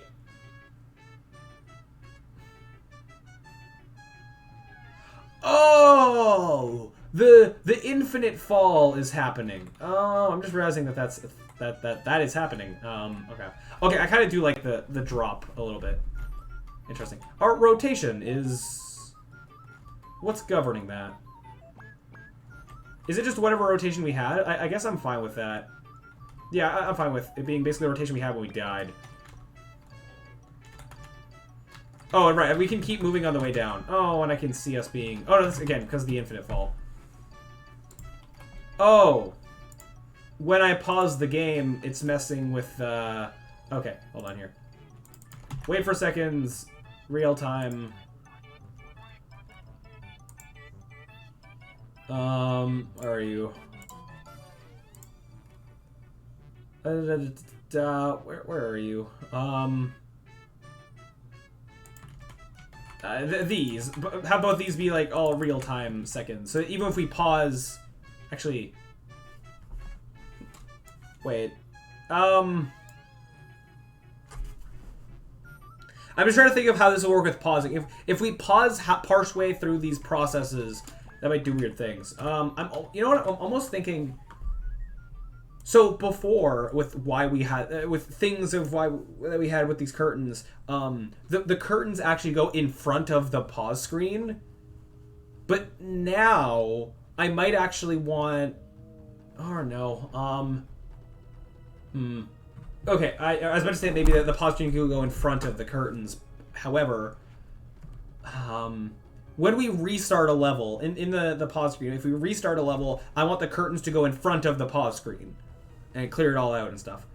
So for when you're falling off an edge, I could just disable pausing when you're falling off an edge, and like maybe that would be fine. And then this wouldn't matter, because if I can't pause, then the wait for seconds, yeah, should be fine. So, yeah, okay, sure. Disable pausing. I'm also fine with, you can pause here.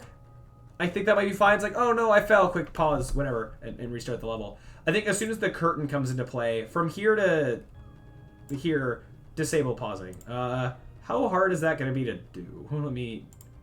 I have to see the code that does that stuff. Where is the pause screen? There's canvas here? It's there, okay.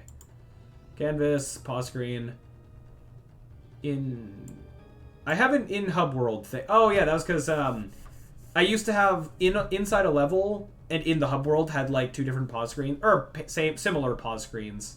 So that was to change. That was to like, yeah, work with that. Not the case. Not really used right now. We'll eventually get rid of that. Yeah.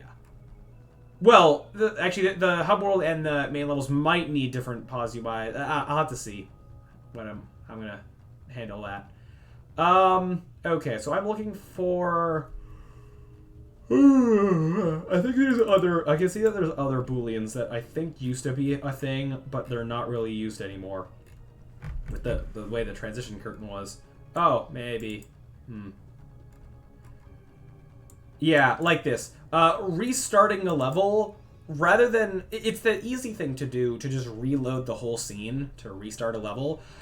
I kind of want to actually go the proper, more professional route with this. And actually, like, reset the level, not by reloading a scene, by just, like, undoing and resetting manually the things that need to be reset. Because assuming it's not buggy, assuming everything is reset properly, it would be more efficient to do so. Yeah, so that would... So less loading and stuff, if I can do that. Although for now, just reloading the whole scene is like the easy thing to do, so I might leave it at that for now. But, okay, what am I looking for? In order to just disable the pause screen entirely, am I fine if I just enable or disable and enable this code? Would that be fine? I think so. Probably.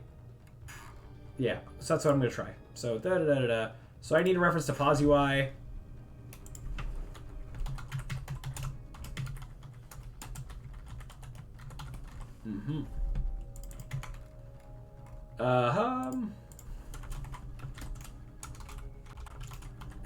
Find object of type pause UI. Okay. So, for this amount of time, you can still pause, sure. Right before closing the curtain, you can't pause. And at this point, I'll say here, let the player pause again.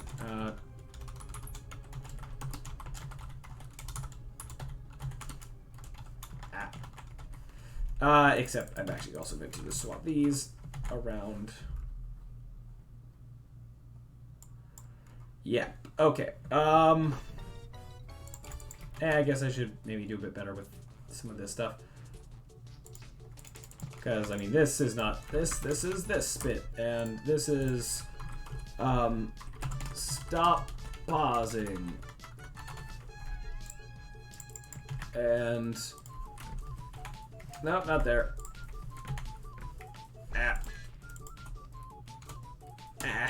Okay. Enable. enable pausing, whatever. Okay. So that, and I also need to make it so we can't infifall. Like that, this won't trigger if we're in the middle of already respawning from a bottomless pit. So that's going to go in here where private. Yeah, you're going to have a reference. Private infinite. Player infinite fall respawn. Player infinite fall respawn. And you're going to be.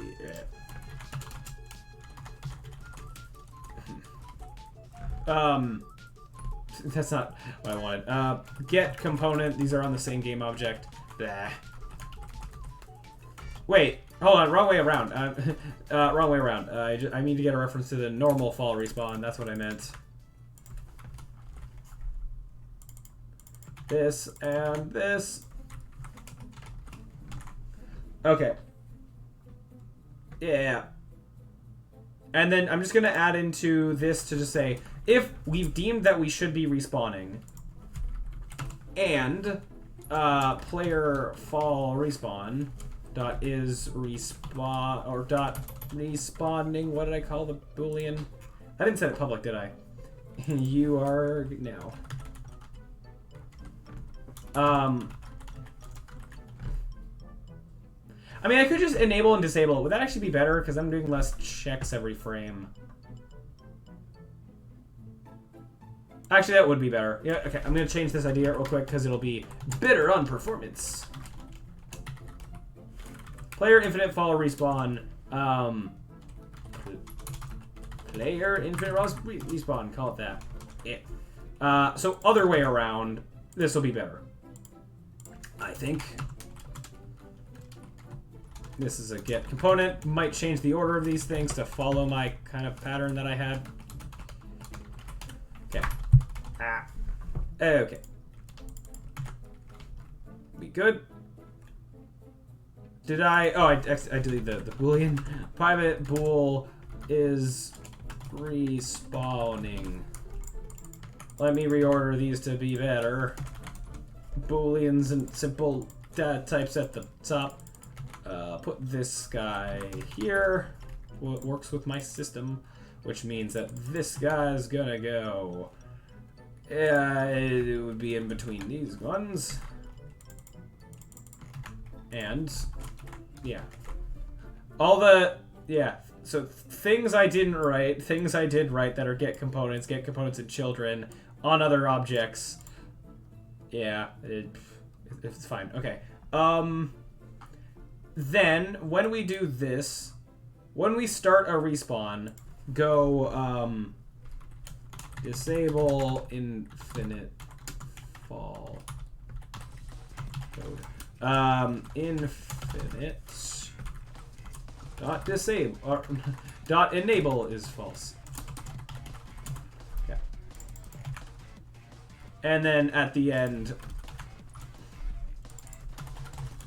okay.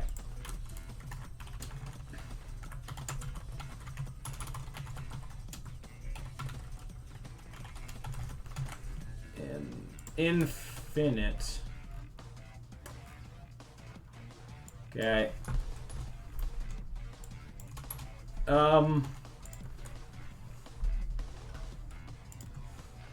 Okay, I guess that's good.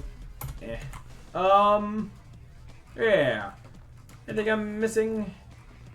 So, because I did that, I can get rid of what I started to do here.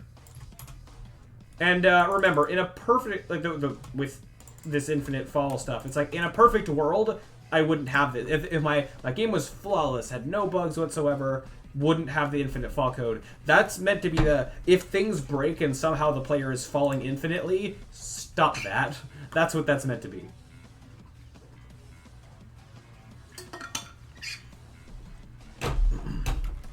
And I like doing that infinite fall check by actually just saying, is the like the y coordinate bad?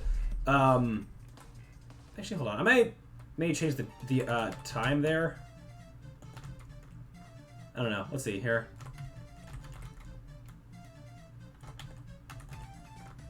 I do disable control once the curtain is closing. It's like, oh no, I fell. I could also disable the actual turning of the camera. I don't know. For some reason I don't have a problem with leaving it on. So you can still, I don't know, I just feel like when you're falling, you still like look around a little bit as you're falling to see like, oh, what hit me? I don't know. But I might just slightly turn down the amount of time. Where is it? This is 0.5. Make it like a 0.4, I guess. Slightly less time before it actually does the curtain closing. We'll see, yeah.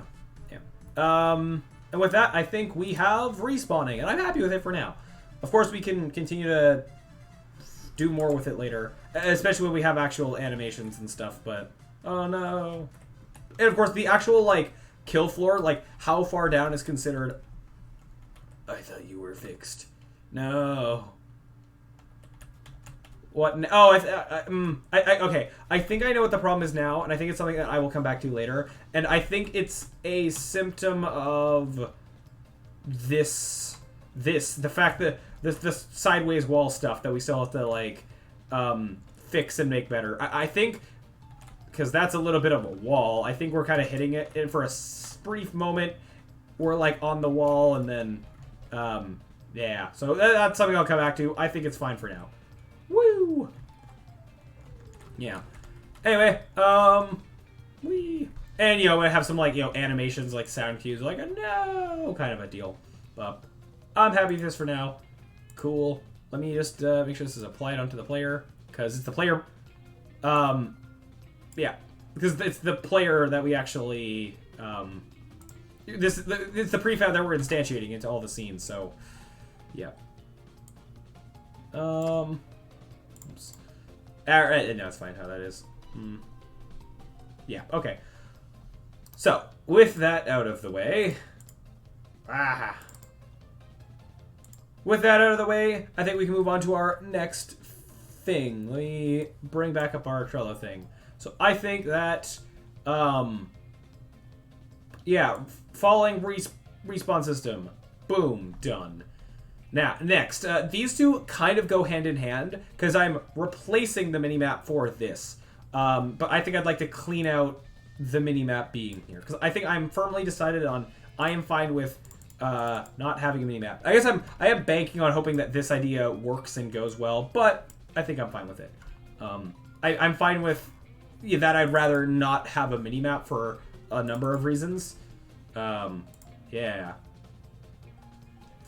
Yes, that's that. And also, the type of minimap I had before was like you see the entirety of the map kind of minimap, rather than like some games where it's like zoomed in and goes around where you are. That's like a lot harder to implement.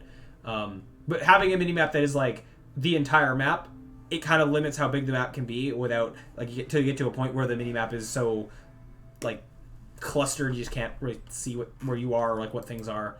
So, yeah. Also, in my game, I kind of wanted to have some levels that were more vertical, which also a top-down minimap, you know, makes that more tricky. And other things like that. Also, having a camera that's rendering the entire map at once ain't good on performance. So, removing the minimap is probably a really good performance thing. So, what I want to do is, I still have some leftover, I guess actually I'm going back to here. I do have some leftover minimap code. I want to get rid of it without breaking everything. Get rid of the game objects, get rid of the code. Okay, so, open. So let's hope this goes good. So we have the player minimap image canvas. The main thing, I guess, is like, oh, if some other code is like being like, oh, get the minimap script and do stuff, I should be able to just delete that code. So I think I'm fine to just, this was the minimap, player minimap canvas and player environment, or minimap environment cam. Oh, I still actually have the camera in the sky. It's just turned off. Yeah. So this is the camera that is in the sky rendering the whole area. Don't need that. This was the actual player minimap image camera. Oh, okay. That's what this is. This is the arrow that I have that represents the player in the minimap. So I don't need that either. Cool. I also... Did I already delete the actual minimap UI? Because this is the UI camera. Minimap was in the bottom right before. It looks like it might be gone to me. I guess if I search minimap Oh, no, you're here. Never mind. Where are you? No, I'd like to know where you are. Mini... If I do this... Yeah. And then I go out of it, can you, like... be still selected? Thank you. Oh, HUD UI. Oh, what? I thought oh, it's under HUD, not... sorry, no, yeah, okay. Let me go back into the prefab so it's easier to, like, mess with the things I want to mess with. So camera pivot, main camera, UI camera, HUD UI, Minimap canvas. So that's this guy. Could turn you on. That's that. I should be fine to just delete this. This does mean that... Oh. Wait, why? I'm inside you. Oh, right, I have nested prefab stuff going on. Right. I am also getting rid of the clock as well at some point, but I guess I'll worry about that later. So Minimap canvas, you have background. I'm just making sure that I'm deleting the right things. I don't want to delete something I don't mean to delete and then have troubles with that. Background, Minimap environment, Minimap sprites. Boop. Okay. Yes. Win UI, I don't think there's anything in the Win UI with the Minimap. I think there's some things that might like hide and unhide the Minimap, which if there's any code that references that stuff, that'll be a problem. So I think nothing is immediately erroring. So that's good. So I guess next I'm going to find any code associated that's like only Minimap stuff, which probably could be under player. I should have maybe looked at like some of the code that was on player Minimap. Player Minimap sprite follow. It's only like 2 lines of code anyway, so should be fine to delete. And I have this product backed up, so if I delete something I don't mean to, it wouldn't be that hard to bring it back. Just could potentially be annoying depending on what it is that I have to reintegrate. Okay, no errors yet. So yeah, camera stuff, balloon cart, fall respawn, yeah, infinite fall respawn, interact, lean move, spawn, stun, tightrope. Okay, so nothing in there. If there's anything in the level that had to do with showing, because there was some things where it would show, like for some other, mainly the rides in the rides had minimap related functionality.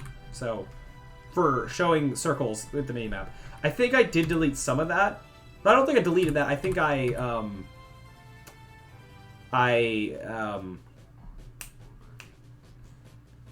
I trying to say?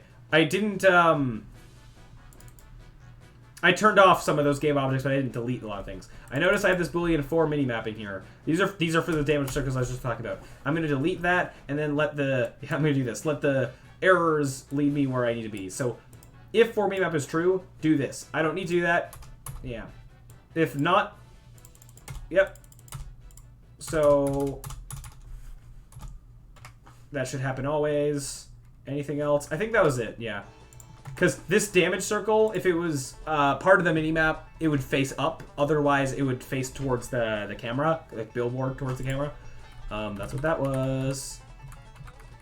Now, I guess I do have to... So far, a lot of things I've been finding had like minimap in the name. There might be some minimap related code that isn't necessarily just called minimap, whatever. Hey, error. Okay, cool. That's good. That'll lead me to more problems may lie. Wait, was there an else if? Oh, was that part of an if statement? Oh, I didn't realize it was. Yeah. Okay. Yeah. So this should be fine, just being an if. Yeah.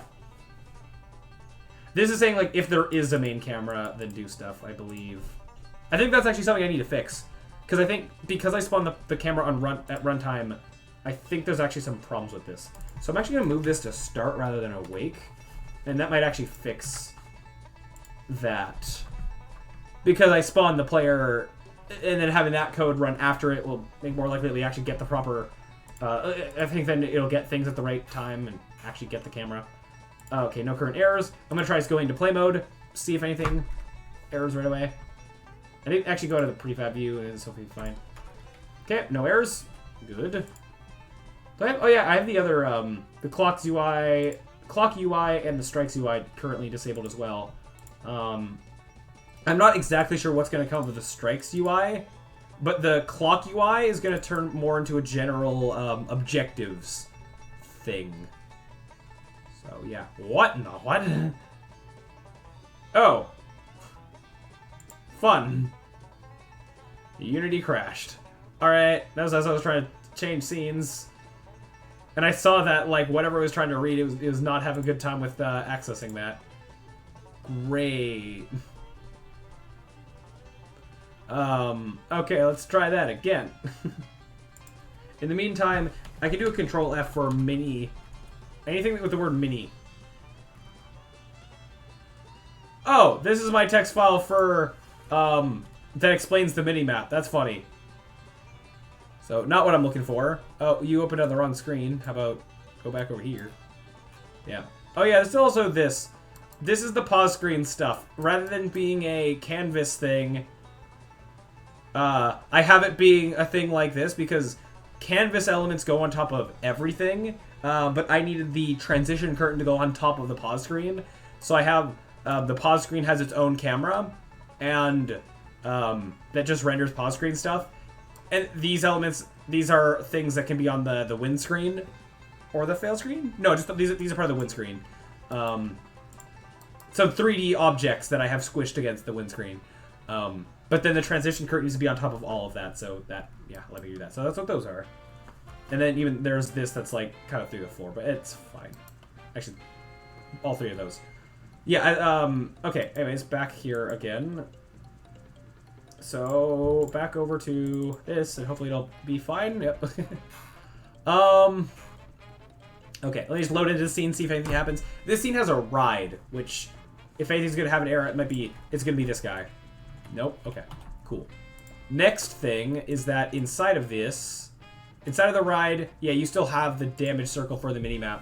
I should be fine just going delete. There might be some code that's referencing it. I may have commented that out. Seems to be fine. Okay. Let me go into play mode and see if any of this goes like, I needed to access that, but now it's not there, so error. Okay, nothing yet. I forget if my ride breaking thing is currently active. You are. Oh, okay, yeah. Cool. This one in my test level I just had on a really long timer, so it wasn't like failing, but yeah, I can repair that. Cool. Awesome. Yeah. The whole objectives thing is something we're also going to be redoing at some point and adding to a lot, which I'm looking forward to, but it's going to be complicated, so it's like, we'll get there. Okay. On here. Put this back like this here and this. Yeah, okay. So, with that, I think we have now removed all the minimap stuff. That was just kind of some spring cleaning kind of stuff. If there's anything else I've missed, then sure. I've also, at the same time, fixed the a bug that where is it? Repair circles not facing camera. Let me double check that it was properly facing the camera as it's supposed to. Yep. Okay, cool. I want to double check the other circle thing we have, which is the repair circle on this thing over here. Oh, right. I forgot that speed power-ups are broken. Oh, I have not surrounded... I have not surrounded the playing field with... Okay. I have not surrounded the playing area with a giant kill floor. I mean, the infinite fall respawn, I could have that go to also the last safe area, but as we've noticed, sometimes that has some rare problems. By having it be the failsafe of go back to the spawn, it just feels more likely to be something that isn't going to... that won't be broken. It's the failsafe for if stuff breaks, unbreak it. So it can be the catch if we're stuck in an infinite falling thing. Okay, so this thing's following the camera. Perfect. So with that, that means that... Oh, this thing. Done. This thing that wasn't even on our list. Where is it? This guy. Also done. Awesome. Just one less thing. This is a... Actually, fixing this was a little bit on the road to fixing this, but I wouldn't call that done yet. So now we have the pause camera look around system. Yeah. However, or one thing I was going to quickly do is, with our respawn thing, I am fine putting a kill floor around this whole area for now. And on the hub world, too. So we get to have that happen. Okay, kill floor. Copy. Do I make the kill floor a prefab? It's just an empty game object with a collider. I don't know if it's worth it. I mean, I don't want to accidentally... It shouldn't be something that I'm applying. They're all basically different anyway, so making them a prefab might be waste. I don't know. Okay, I guess I won't for now. Paste this, make sure this is under environment stuff. I don't know if I'd call it a hazard. Whatever. When I'm actually building levels, I can decide more of where it is. Okay. This just... Whoops. Cover all of this to a large enough degree. Yeah. So this is the one bit of manual setup I have to do, but this is fine. I'm okay with this. Is that for bottomless pits and stuff, I have to set up this skill floor. And I could have it be like extra wide. I don't feel like I need to overdo it for right now. Yeah, okay. So I did that. You're set up. Yeah, properly. Yeah, okay. Oh, whoops. All of this is supposed to be not like that. Put you under... Hold on. This ground can go under environment stuff. Oh, hold on. 1 sec. Let this scroll to the top. Okay. Under just environment. Sure. And then all this. Where's... I don't have a hazards thing here. Now I will. Hazards. Oh, you're all zeroed out. Okay. I thought I saw one thing that had a different name, maybe. No, maybe not. Okay, fair enough. Cool. You can be there, I guess. Okay, that was just a bit of tidying up. But now I can have my, do I still have, yeah, my kill floor there. You can be under environment, sure. Okay. And just go beyond the floor.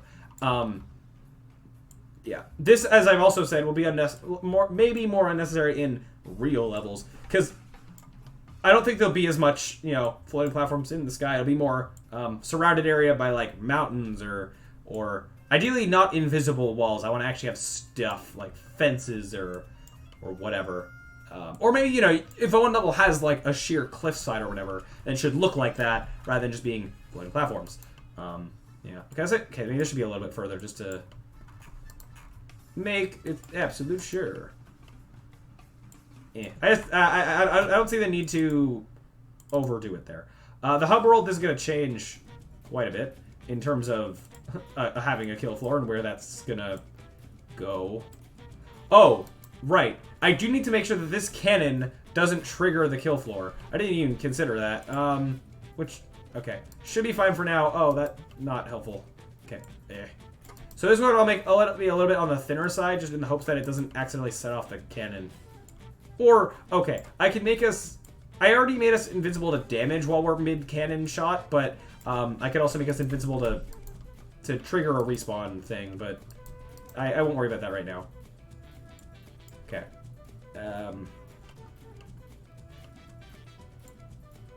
Okay. And that needs to be, like, the cannon coming out of it and the other cannon that, like, brings us into it. Yeah. Okay, let me just test this, I guess. Make sure that this is good. Whee! Hey! Now we can't fall off the hub for infinity anymore. Huzzah! That's good. And the actual curtains themselves, I could change how they look if I want, eventually. We'll see. I think the main way I would is that once I figure out more of the artisticness of the branding of the carnival, then, like, I might slap their logo there. And I'm thinking their logo color, the branding colors or whatever are going to be, you know, circus colors. If they're not, or like, if they have different colors, I might, like, make it be that. Which, by circus colors, that's either going to be... So normally circus is, like, white and red. But I kind of like I like the unicycle here being red and yellow, which is also circus colory enough. So maybe, like, the branding will be red and yellow because for fun. And I mean, okay, like just because that's the color of the brands doesn't mean that every single thing to do with them has to be those colors. I can play around with more colors, whatever. I don't know. We'll play around with it. Yeah, okay, that's the voice line text. I'm fine to close some of these for now. Okay. Yep. Uh-huh. Uh-huh. Uh-huh. Uh-huh. And uh-huh. Okay. Cool. So with that all taken care of, what is next? Our pause camera look around system. So we're gonna go back to this, I guess. Actually, no. For camera, yeah, we're gonna go back to this to set up this. This is my scene to mess around with the player. So yeah. So my idea of what I want to have happen is, I don't know what button this is gonna go to, but somehow. So right now we can pause the game, and that's all cool and all. I want some button, or maybe it happens from something you click in the pause screen, where the game is frozen effectively, but the camera still gets to like orbit around. You can like look around in like a free cam drone fly around kind of camera situation. With probably some. So two things with it is that either it can it only has some maximum range from the player it's allowed to go, like a bubble around them, or if I really wanted to, I could let the camera just fly around the whole level. Maybe like even look at the level high from below or whatever. Let the camera go wherever it wants, to some degree of not completely leaving the map. I don't know, because that conceptually sounds interesting to be able to do. To be able to almost like, oh, I need to go over here. Let me pause and like plan my route of where I'm trying to go, like with the camera. I don't know. We'll see. The other thing I have to figure out though is that when you turn that mode off and go back to the player, what happens there? Does the camera snap back to being the player? Ideally, it would like smoothly go back to where it's supposed to be. But if you move a lot and then there's a wall in the way, you know, what do I do there? I mean, maybe it does just like jump through all the walls and get back to the player in a direct line. But I don't know. We'll see. For now, I'll probably have it one frame snap, just like we did with the respawning. Get it to work and then make it smooth later. But we'll see. So, in terms of activating this functionality, either like there's a new button that does this. Now, I'm trying to not have too many buttons in my game, and this would potentially add another button to have it be like. I have no idea what it would be on a keyboard. On a controller, it would. This is the kind of like what I put on the select button, right? Like you have the pause button here, but then you have your select button, and that would do this free camera mode thing as a toggle. On keyboard, though, I don't know. So then the other option is that I could have it be a button here, right? Like, you know, resume whatever, free cam, and then that. Now the problem with that is it then turns doing it into 2 button clicks, which I don't know if I like that either. Of having to like, oh, I want to go to the thing. I'd rather be able to like toggle it on and off rather than have to go like this, click, click, click, right? I mean, I could also have it be both to some degree. Have it be a button click and a menu option. I don't know. Also, when you're looking around, you might want to be able to actually pause out of that, now that I think about it. Like, be looking around and pause and whatever. So, okay. Saying my potential options out loud and thinking about what would be better. Maybe for now, I will just tie it to another button. I guess for keyboard, I'll put it on, like, backspace for now, because I don't have a better idea. Something that's, like, out of the way enough. Yeah. And I do imagine I'd like to have key binding anyway, so yeah. And even while I'm developing the game, I can always change the buttons. So let's just say backspace turns you into this free camera mode. You can fly around. You can still pause, like bring up the pause menu, I mean. When you're in this free camera mode, there's actually another thing. I think that I want the whole game to freeze, because it can let you look around in place of what the minimap does. The minimap helps you see like where things are relative to other things, and if you have an objective, like where that is in relation to you. By turning on this free camera mode, it allows an additional way for the game to essentially be paused, but the player can get their bearings by like looking around at what's around them and plan where they need to go and be like, oh, okay, the things I need to go is in that direction or something like that. Maybe in, I don't know. I don't know, maybe in this free camera mode I was also like highlight objectives more than they already are, but I feel like I might do that kind of thing in normal gameplay anyways, or just have them be something that makes them stand out anyway, but I do want a degree of, if you're trying to get somewhere, like having to look around to get there to a degree, right? Like if I'm here and I'd be like, I need to get out, like, well, okay, bad example. If I need to get to the top of that thing, I can see that generally I need to move in this direction. There might be a speed boost pad thing that like gets me up there, right? But if I have a level that's a lot more twisty, turny, or whatever, then having to find where you need to go can be part of, not the challenge, but yeah, kind of part of the challenge. Having to know where to go and learning the map more in and out to find like the most optimal paths and to find shortcuts or whatever. Like if somehow you could get under this thing and that was a shortcut somewhere, that'd be a cool thing to look around and discover.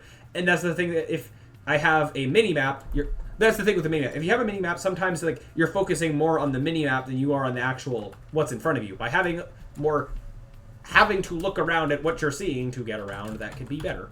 Anyways, justification aside, how are we going to get this to happen? So, one thing I could do, so in terms of the camera that I have here, I can have another camera that in one frame, when you activate this mode, I turn this camera off and turn the other camera on, and then it hovers around, and then it could be two separate cameras. However, I might be able to just have it be the one camera. Sorry if there's going to be any problems with that. I think just having this camera and I just switch what it's doing. Actually, I don't even need... So I have... hold on here. I have this camera pivot, right? That is... that is how the camera orbits the player easily. If this is the camera, it can orbit the player like so, right? So I have that set up currently. It's only this... then that I want to basically be like, ooh, I'm looking around. Wow. Yeah. So, let me like put this here for a second. I can be like, yeah, you can see like, wow, it's looking around. I don't know to what degree I'd let you like orbit like this. I mean, I could allow such functionality, but I don't know if I want to. I do have to figure out like the sort of controls of this camera. I'm thinking off the top of my head, WSD to like move in direction of camera, like forward, back, left and right, and then maybe like Q and E to like raise up and down. I can imagine that working. Yeah. So what I think I would do is on the main camera, when I activate this mode and I freeze everything, then the main camera can like move around and whatever. Which then means if there's UI stuff, I probably want to keep the UI stuff around the screen. Maybe. I think I for the objectives that I want, I think I would. For whatever active power, sure. Like it's on the edge of the screen. Hopefully it's not that problem. Maybe I can have a toggle button to like toggle on and off stuff. Because another cool thing is that this free cam also allows for almost like a cinematic thing. Like, it allows like people playing the game to be able to see a cool angle of something for free. Now it'll be like while the game is frozen, which I think I want. Like, I mean, I could let you like not freeze the game and be like having to zoom around with the game unfrozen. I just don't necessarily think I want that. I mean, I could give it as an option. I don't know. Let's just get this to work. I could, add such toggling functionality later on if I so desire. Yeah. So for now, it's going to be game freezes, you move camera, keep the UI as is. You can still pause just as you could before. That stuff's all the same. So, I also then, I think I would need this camera to have some physical collision to, well, actually... So, presumably, I think I want this camera, when it's flying around, to hit off of walls and not go through walls. Or do I want it to let it go everywhere, even going through walls? I'm going to say no. I don't really want this camera clipping through walls, so it will collide with things as physically as other things. So, and I do think that, so again, I have the choice of using a different camera or letting this be the same camera. I think a lot of the code that I have right now, a lot of things will be easier to not have to redo if it's just the same camera and I flip its functionality. So, I'm going to put code on this. I guess the code is going to go on the camera itself. That seems fair. Let's go player. Not in prefabs. Where are you? Looking for player scripts. Okay. Camera. Drone? I see it kind of being like drone movement, right? So, player, camera... I don't know if I would... Player drone movement... Player drone fly. It's more... I'll call it drone fly, because it's... Yeah. I don't know how much I want to separate all of this of what I'm talking about into multiple scripts, because I could have one script for the toggling it on and off, and then one script for the when it's on, do all the flying around. Okay, I'm a drone fly. But, yeah, let's start here. I mean, essentially, yeah, the toggle just needs to, like, get reference to a bunch of game objects, turn these things on, turn these things off. Actually, and then if I do allow, it's like the game is frozen. A lot of that work gets done for me where, by just setting time scale to 0, that should freeze most things. So I don't necessarily even need to stop player input on, like, the unicycle, because if time.timescale is 0. So we'll see kind of how this goes. So camera drone fly. You know, I won't have this. Yeah, I won't have the toggle be in another script until it becomes like that function of it becomes large enough. So let me go void toggle camera drone. Toggle drone camera.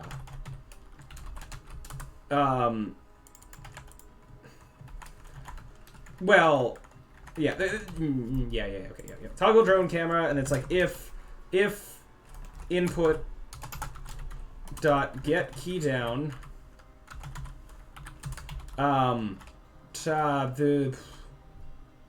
if we get the it was a key code dot. I said it was gonna be like backspace for now because sure, something out of the way that's similar to escape, I guess.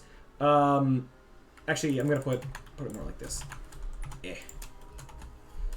So like toggle drone camera is the actual toggling. So if I guess we need a boolean to know whether we're in the mode or not. So private bool is drone, maybe? I don't know. The terminology of this I'm shaky on, but whatever, it's fine. Okay, if we are in drone mode, or cam is drone, whatever, then turn it off, if not turn it on, which, so I guess I need to be able to, I need this code to kind of exist to be able to activate this. So I guess for now I'm just going to try time.timescale equals 0. Else.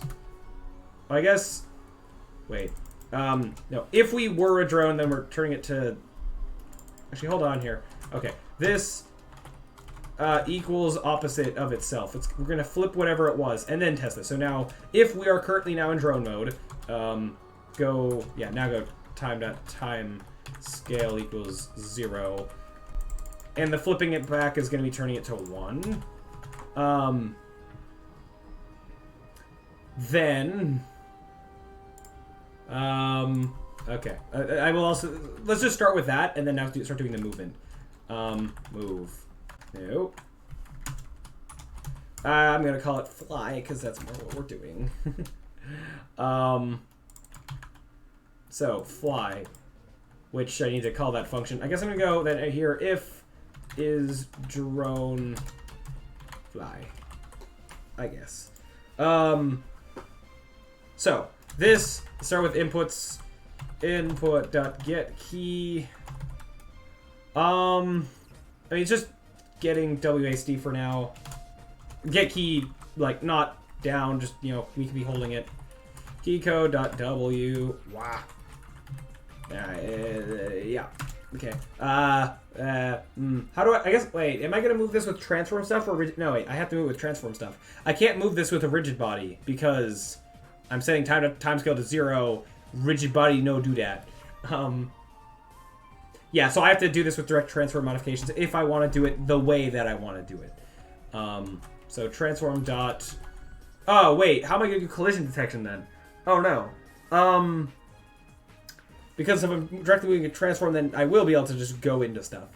So the other option would be that, would be to potentially freeze things without actually freezing things. Instead of setting time.timescale to 0, if I had a way to, if I were to manually with like everything that moves, like freeze everything, which I think is harder than it's worth.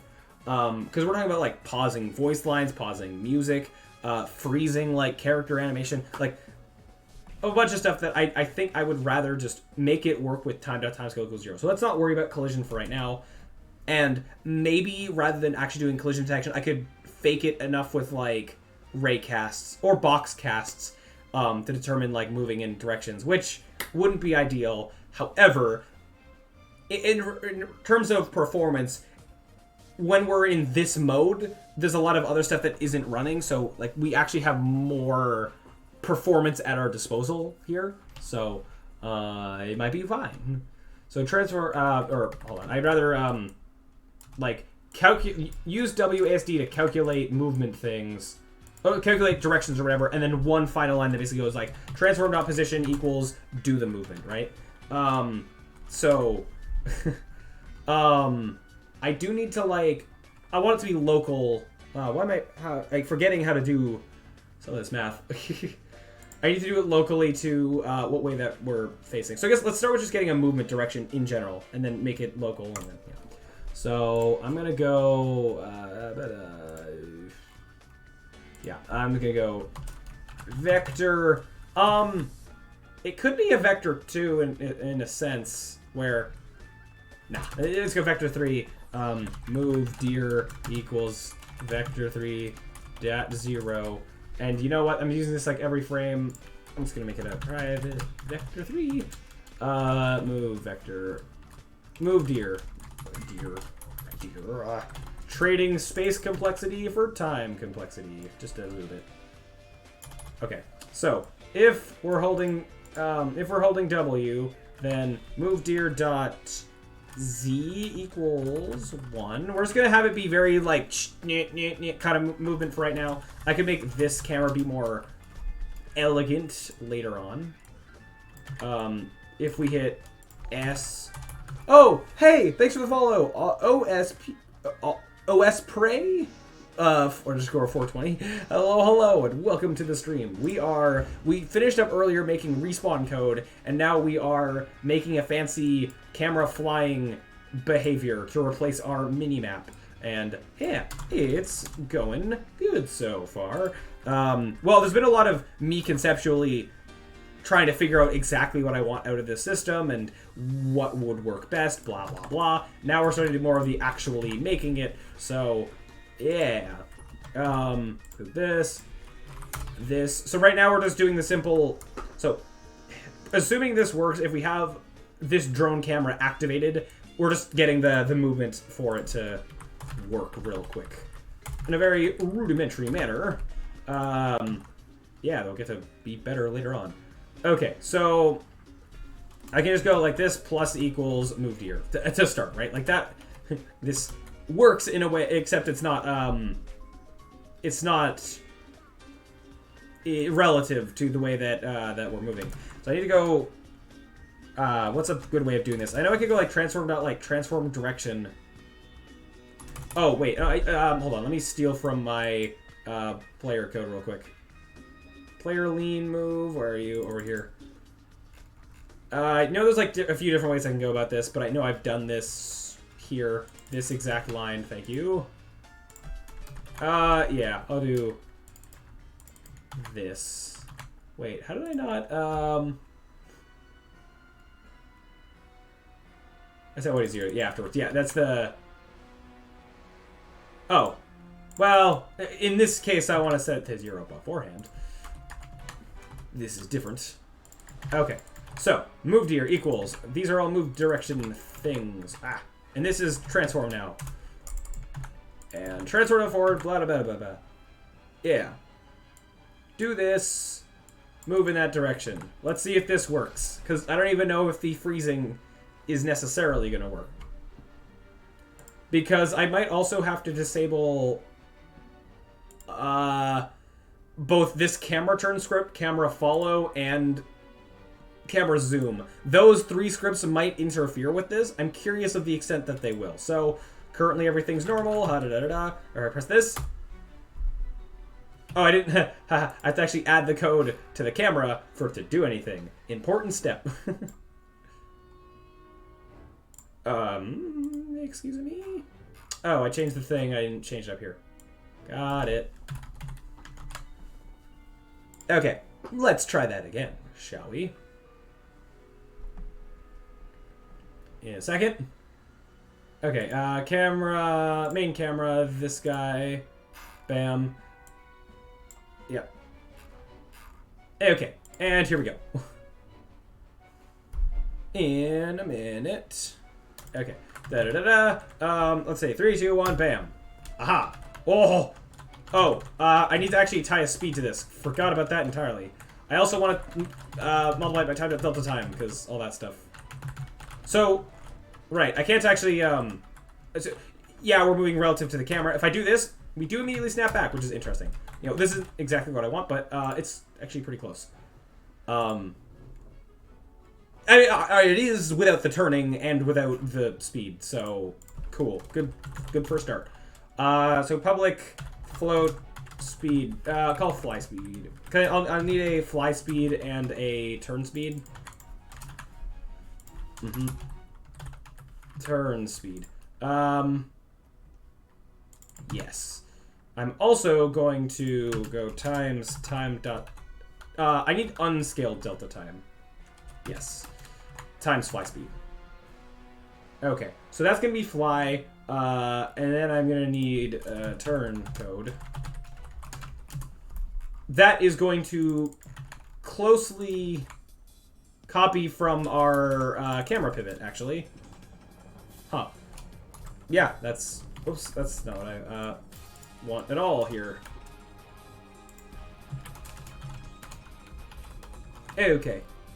So, let me start by actually just going into my camera turn code in a minute. So, yeah. So, we're going to be doing pretty much this, but not exactly this. So, I'm going to start by copying it all, but I suspect we're about to be changing some of it. So, it should be fine.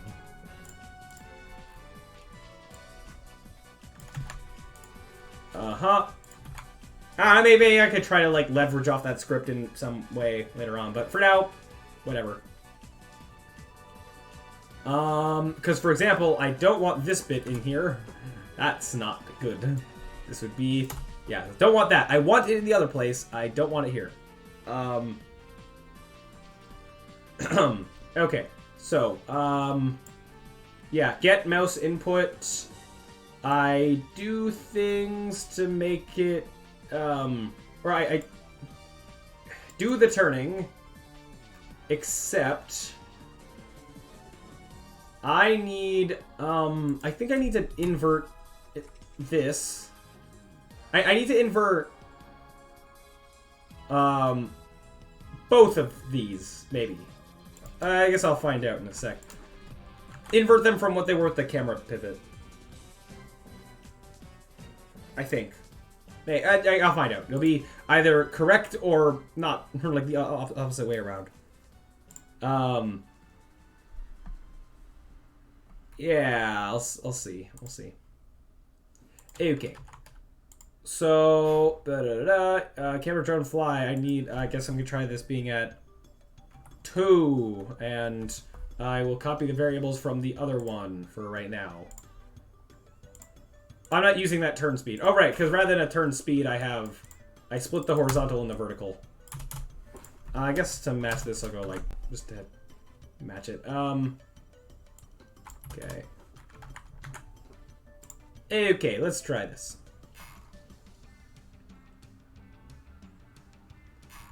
Yeah, but let's see what happens. Please actually work. We shouldn't be as fast. We might be too slow now that we have the delta time calculation, but...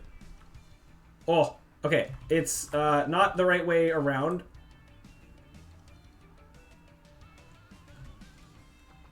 Yeah. It's... no, oh, wait, maybe I did need to invert those. Really? Okay. Okay. So that's thing number 1. Thing number 2 is we're too slow, but getting there. I'll try putting it to a 10, maybe. And then, of course, the numbers, the speeds, like that can be adjusted Let's see what, okay, that's the same, this, yeah. Cool. So, yeah, now we have paused flying cam. Now, the one thing that's a concern... Oh, no. Was that? Wait, why is... Oh, okay, so it seems some of the resetting isn't exactly... So, the main thing that started that was how I paused the game... Pausing the game, kind of, yeah, messes up some of this. I think just doing this is... Oh, not fine. Wait. Why not? Oh, because turning the camera, I need to unturn the camera. Got it. Okay, yes. So you need to... Okay, so I'll do a little bit more resetting. Not just that, I should... It looks like I might not need to, but I'm going to anyways, because it would be good to do so, is the normal camera code, I'd rather disable those scripts and then re-enable those scripts. Yeah, so we're going to have private camera follow. There's like a camera turn and a camera zoom. And then the names are like that. Okay, so getting these references, which ones are on what? I think camera, let me zoom out and see. Camera zoom is on this code. Okay, so camera zoom is just going to be a get component. Okay, camera follow and camera turn are going to be get component and parent should be fine. And there's only one of this script in the game, presumably, because there's only one player camera. Yeah. Actually, we'll also swap these here just because. Okay, so we get those, and they're all going to start being enabled, because sure. So in this swap, I should be disabling all of the scripts here.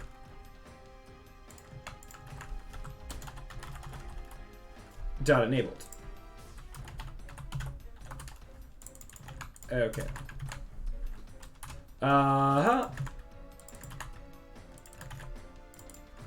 And then I should be re-enabling them here.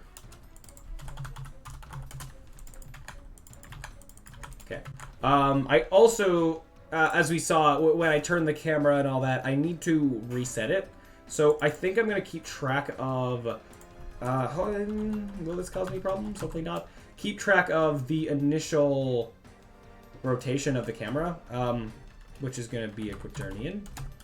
Start rot. And then I'm going to save that and start equals transform dot rotation. Just re-enabling the follow script, or actually, it was, I think the zoom script specifically was making it snap back, so that's taken care of, kind of. Actually, you know what? I'm gonna get every time we toggle this, I'm gonna get the start rotation. And then, wait. So this is when we're enabling it. So save. I call it old rotation. Start rotation isn't. Yeah. Old rotation. Da da da da da da da. And then this other way around. Could do it smoothly later. For now, I'm fine just hard coding it. Okay.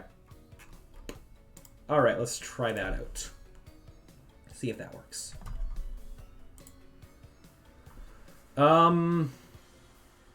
Yeah. Okay, so da-da-da, we're doing things. Bam. Da-da-da, ooh, look at all this flying around. Wow, look at this wall. And back to normal. Okay. Now, one thing I'm curious of is what happens if I'm mid-zooming? Like, having the camera zoom in because of stuff, and then... Okay. Okay, it seems actually that's pretty fine. Now, like, do I actually... The question is, like, do I want it to zoom back to the player or immediately, like, one frame?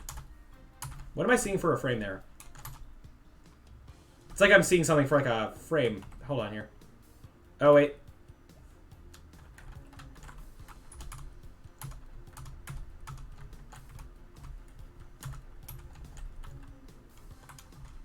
It's like a frame of me seeing, like, all this, and I'm not exactly sure why.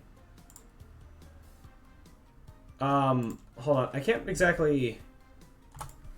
Like, in order to test this... Oh, why is the game view down there?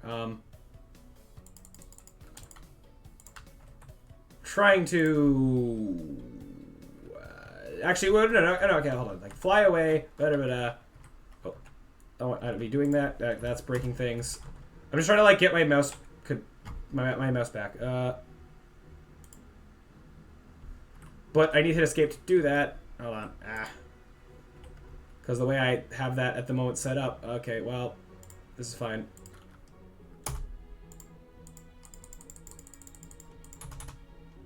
Yeah, no, okay, it's not gonna... Okay, I need to fix the pause screen thing. I need... Specifically what I need... I think all I need is the... Where's my pause screen code? Pause screen code... This guy. I need this to know if we have this on or vice versa. Because basically, in resume, this is the problem line. I basically need to, like, only set... Oh, no, not that one. Sorry. This guy's the proper line. Only do this if... only set the timescale back to 1 if we are...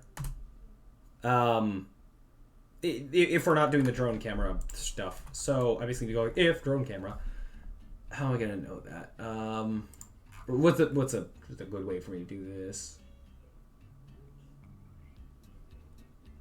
I'm going to have it be like this. I'm gonna have a Boolean like here. Hidden in its hidden inspector public bool is camera drone. Is drone camera? I don't know.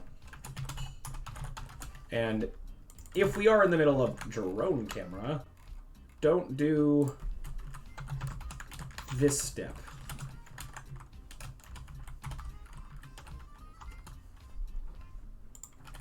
And then this one's going to set that variable, which means this needs a reference to the pause UI, which is fine, I guess. I was going to put this here, I guess. Yeah. Private pause UI. Okay. On the initializing it, just go like this.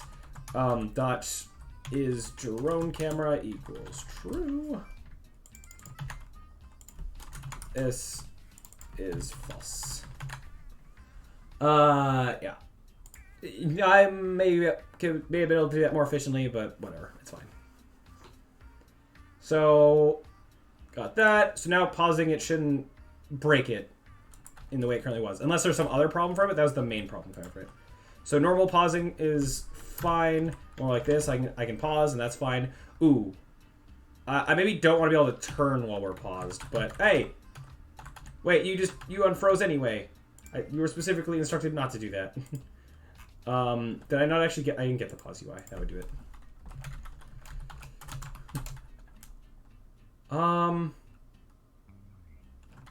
Okay. I'm trying to... I'm thinking that also I might need to... whatever. Okay. No, this is... Yeah, okay. No, it's fine. It's fine. It's fine. Find object of type pause UI. Okay. Do that. Now that part should work. But also the actually moving shouldn't happen if we're frozen. Like if the pause screen is up, yeah. So I'd like to also go and pause screen dot is paused. I thought I had a paused Boolean. I guess you're becoming this now. Okay.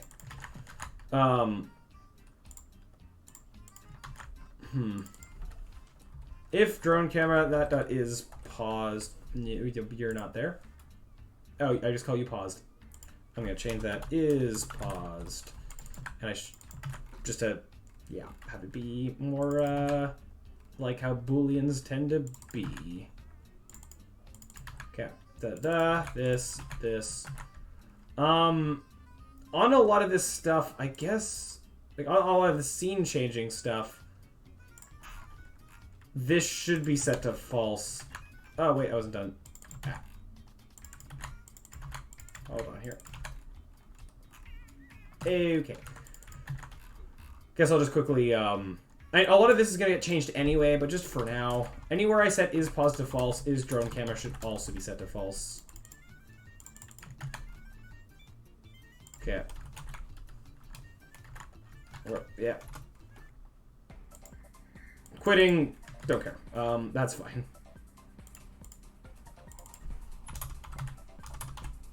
Okay, dot is paused. Okay, so if we are currently drone and we're not paused, then do stuff. Okay. Let's see if that works. First try.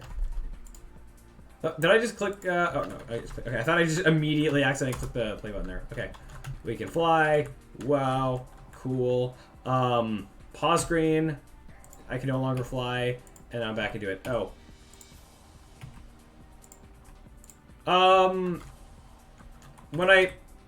That might be because of debug stuff I have on it right now, but the mouse should be getting put back in. Let me double check that real quick. I thought I had that being a thing. Or, oh, right, hitting escape turns some of this stuff off. Okay, so... Do I really not have,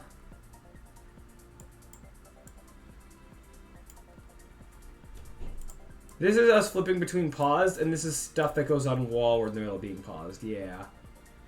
Okay. Wait, but I have this stuff here.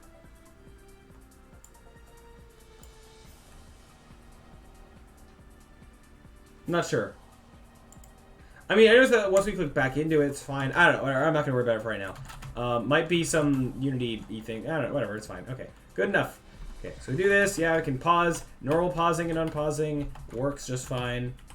And then I can do this, and I can fly around. Currently, I can go in everything, and I can go as far from the player as I want. But I kind of like this both as a... It can help me take cool cinematic screenshots really easily. I think actually the... Yeah, so right now the turn speed matches this. For this, the turn speed might want to be a little less. Maybe, I don't know. It's something I can change. I could also add... Right now, like, this is the speed of it. I could add functionality where... you could hold like shift or something and then move faster. I know some things will do that. Yeah, but yeah, it's cool for now. Yeah, it does what I want it to do. So let's see here. Though, if I'm going to change things, I might. Oh wait, you're 4 and 2, huh? Okay. Sure. Oh, you're 4 and 3. I see. So you should be maybe 4 and 2. I guess. If those are different for some reason, but whatever. I don't know if they're supposed to be different, but they were. And I'm gonna increase the fly speed. The like default fly speed I'll make higher. And as I said, like later I could worry more about like having this camera rather than being so sudden, have it be more gradual. I mean, eventually I can do it right now. Real quick would be nicer. Like because all I have to do is just this is where it's decided where it thinks it should move. Have it lerp towards that instead. Vector 3 new pause equals. I could do the same on the turning of the camera. I'm not sure if I should though, because you usually don't have that with was now essentially a first-person camera. Or not this, equals transposition plus this, and then transfer equals now vector3 dot lerp between transform dot position and new pause by some time. So we have fly speed, and we're gonna have fly smoothing. It's gonna have both going on. I'm gonna put this to 20 because it basically was what it was. We're gonna put that to 2. Whatever. Fly speed times time dot unscaled delta time. So it's still frame rate independent, despite being in a state of being frozen. Yeah. Okay, let's see this now. Will this work? The smoothing might be too low, but way too low. Here, let me, so I can actually more easily edit it. This back to that, and I'll do this so we can kind of see more of it.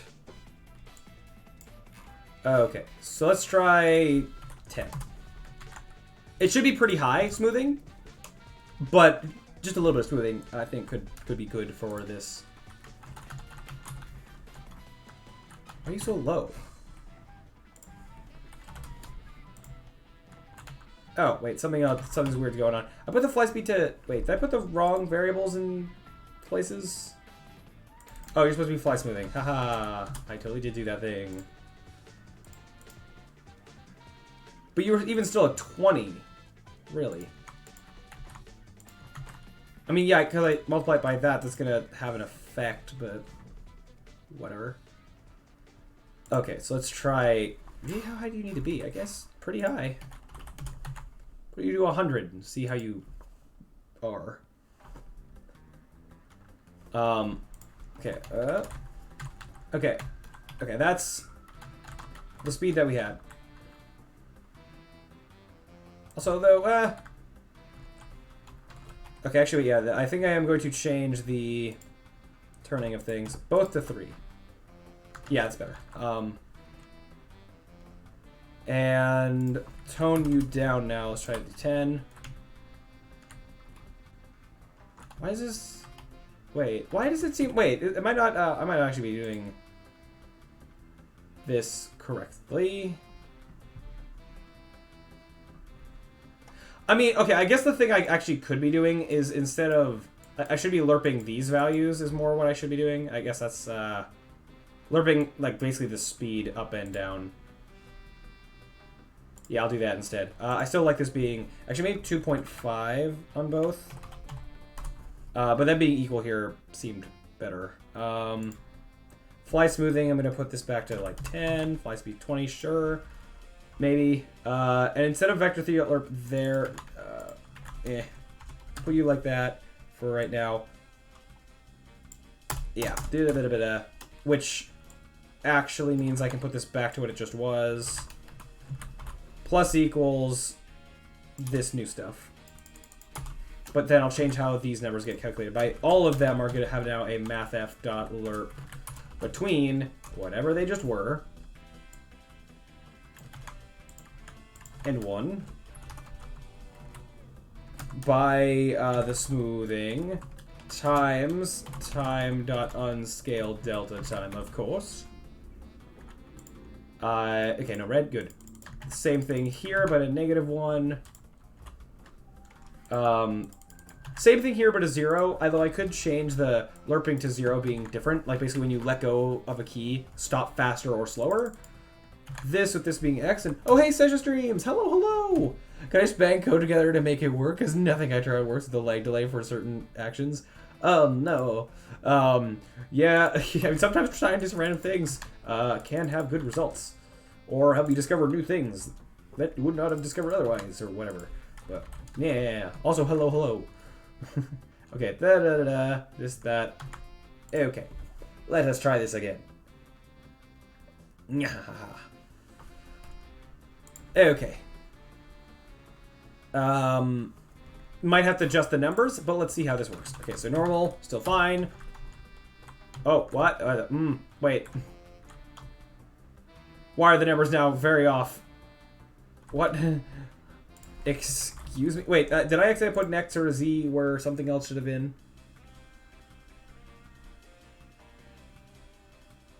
I thought this would be what I needed. But maybe not. Wait, no, why are you wrong?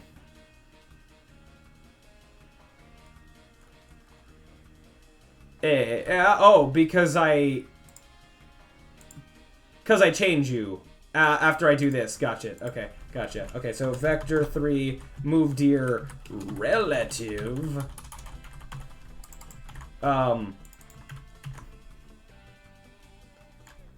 Move your relative, so it's just on its own. Yeah. Alright. Is set delay always cause code to either break or not function? Not usually, unless you have delays that are somehow going on forever. And I've actually been doing some stuff with delays just today, and it's been working fine for me pretty well. Okay, yeah, and also cool. Now we have a little bit of smoothing on the camera. It does wonders.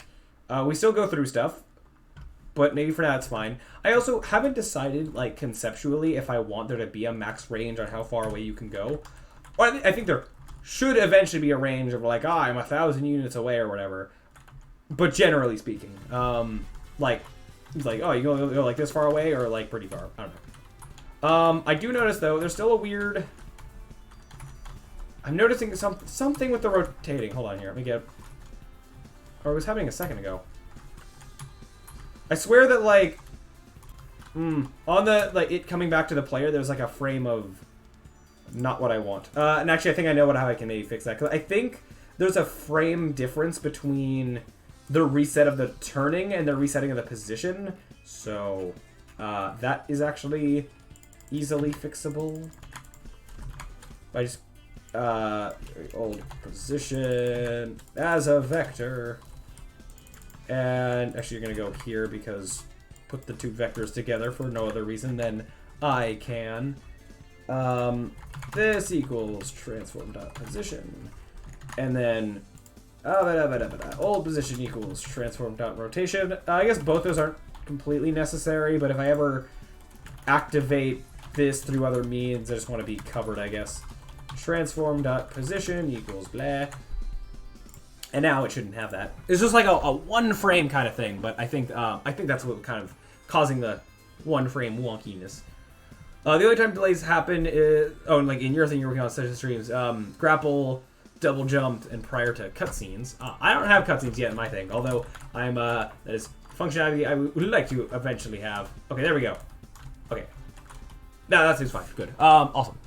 But yeah, I guess how you go. My number one thing, I guess, with like if some things seem to not be functioning, throwing in some print statements to make sure that the code itself is actually running, because that could be your problem if somehow, for some reason, code just isn't being called in the first place, or is I guess if it was erroring, you'd probably know, but yeah, okay, so that was that.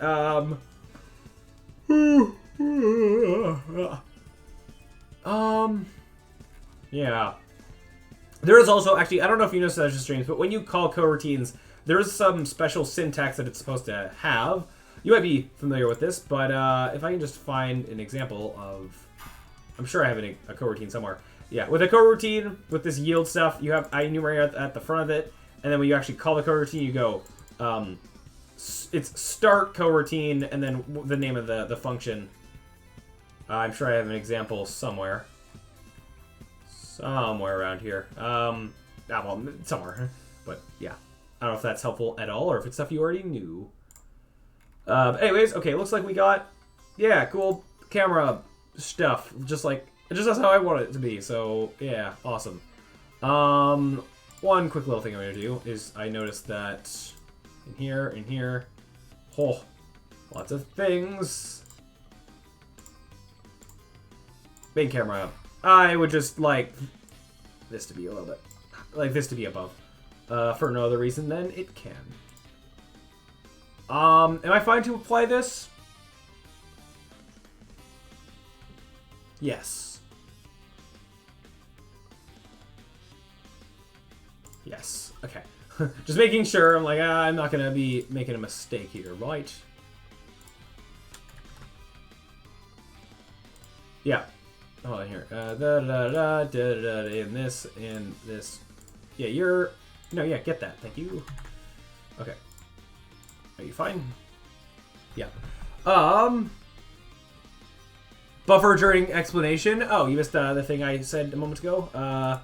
All good. So I was just basically saying, if you're using delays, basically it's like, are you using delays properly with something called a coroutine, and the special syntax that coroutines have. I can bring up a quick example. Try to think where I have a good, quick example. In the code we just wrote with the respawning, where is that? This guy over here. So, when you, well, okay, not a quick example, but good enough, I guess. So when you want to have delays, you need those delays in a function that has this thing at the front. It's like IEnumerator. And I should mention, it's different than IEnumerable. That's different. This is not what you want. You want IEnumerator. Tor, not a bull, right? So you should start with this instead of void. So instead of like void update, you have IEnumerator, whatever you're calling it. And then in your function somewhere you'll have like yield return new wait for seconds 0.4f. This is just this is a time. This is 0.4 seconds. This could be 1 or 2 or it's just a number, right? Line kind of looking like this. So those are the steps you need for the actual like function. Then when you call the function, you wouldn't just write respawn. You have to go like this: start coroutine, respawn. And then my brackets, like in the way that you call a function, yeah, this is how you would do that. So there's those 3 steps, I guess. Start coroutine, your function. The function needs to start with IEnumerator instead of void. It could be public, like that's allowed. It could be public or private or whatever. That stuff's allowed. That's fine. And then the actual waiting thing is yield return new. And then there's different types of delays. The most common one is wait for seconds. And then you just put in a number here. There's other types of delays, but I guess for what it seems like you are doing stuff with, just wait for seconds is the most common one and probably all you need for now. There is also, I guess I'll say one other, is that if you just go yield return null, that waits a single frame. If that's helpful for anything, that waits a single frame. To my knowledge of how that works. Okay, so anyways, but yeah, I wasn't doing things with this code at the moment. I think we have this camera thing, is looking good. And also, if we have UI on the screen at the time, that stuff should freeze in place on the UI. I might maybe have, like, if stuff's hovering up and down, let that stuff still be there. Actually, I think it already might be, because I think they hover up and down in the pause screen, so that might be the same. Okay, one other thing I was going to quickly do. Where is it? Just more adjusting these variables. I just want to see turning down the fly smoothing. Let's do a little bit more adjustments on this. And, yeah. So, it's this mode. Be way more delayed. I don't know if I want it to be, that, I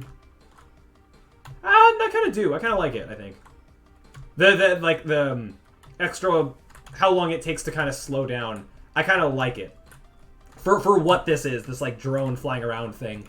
I don't know if I'll justify this with any story, like, with actual in-game stuff.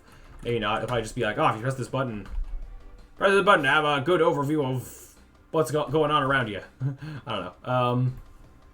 Yeah, wait for is what I would use, although how did the delay work before other coding? No, yeah.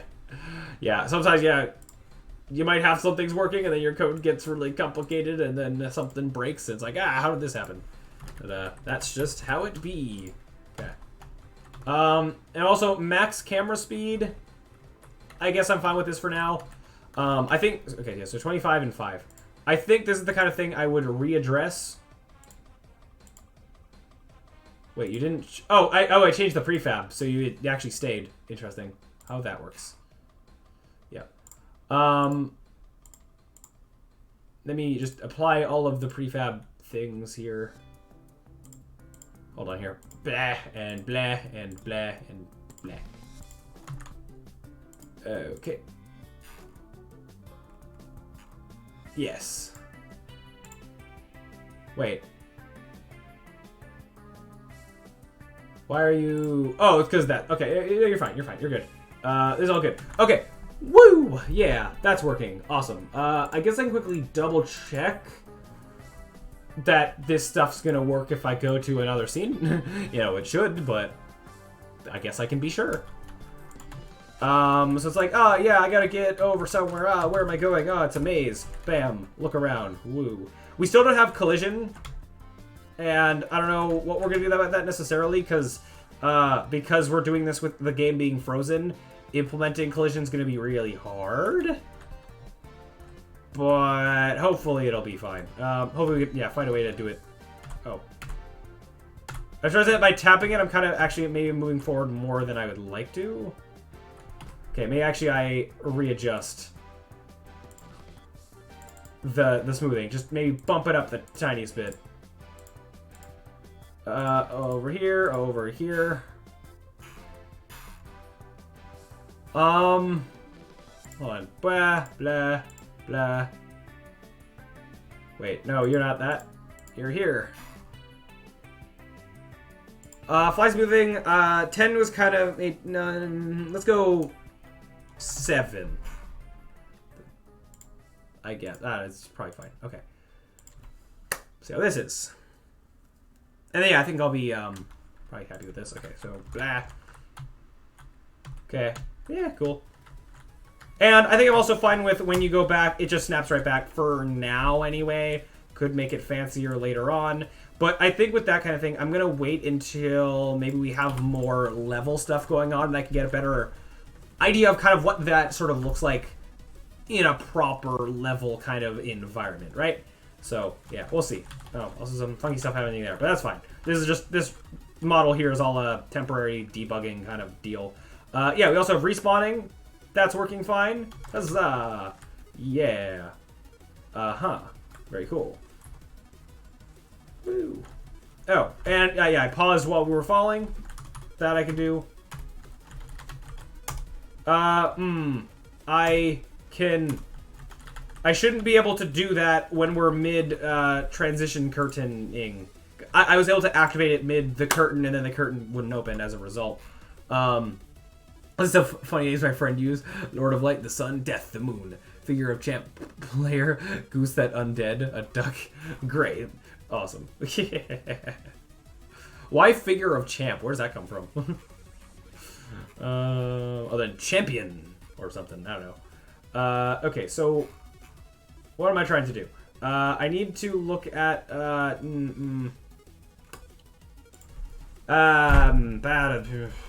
need, what do I need? The while the curtain is up.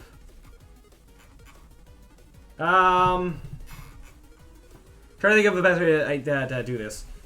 So while the, or it's okay, it's not just while the curtain is up in this current way that I'm doing this. It's specifically while we are respawning. So it's actually the respawn code that I need to change, I think. Respawning. Where is that code? This guy. I'm not sure why they chose that. Fair enough. Yeah. Okay, so I guess let's just get more stuff. So I need to go private camera drone fly. And I need to get a reference to that. which I'm fine with doing it like this, a find object of type, because there's only one of them. Okay. Okay. And then I need to disable it. I need to disable it right before the curtain closing. So I guess I'll do it here. I could do it sooner, but I'm fine with like kind of doing it at like the last possible moment where it's fine, and then yeah, okay. I actually, I almost need actually to do then this after here. So yield return. New wait for seconds. I need the curtain to have basically fully open, so I'm gonna do it like that, and that should be good enough. I'd rather, yeah, not do it while the curtain is half open. If it's like okay, if it's like mostly open, maybe it's fine. But oh, and then the game here is called Chaos Clash. Actual title Untold. Oh, they call it like Chaos Clash, sure. And you just Untold Defeat. Interesting name. I like it. Yeah. Cool. Yeah. Mine the handyman with a unicycle. I quite like my name. Okay, so I can do this. I need to test it while falling, specifically when the curtain comes up. Can't do it. Awesome. Okay, what is the earliest possible point where I can? Let's see here. So, Where'd the player go? Oh, interesting. I paused it mid-blink. Don't know how I feel about that, but maybe it's fine. Oh, wait, I'm just realizing that, this doesn't need to be here. This can happen,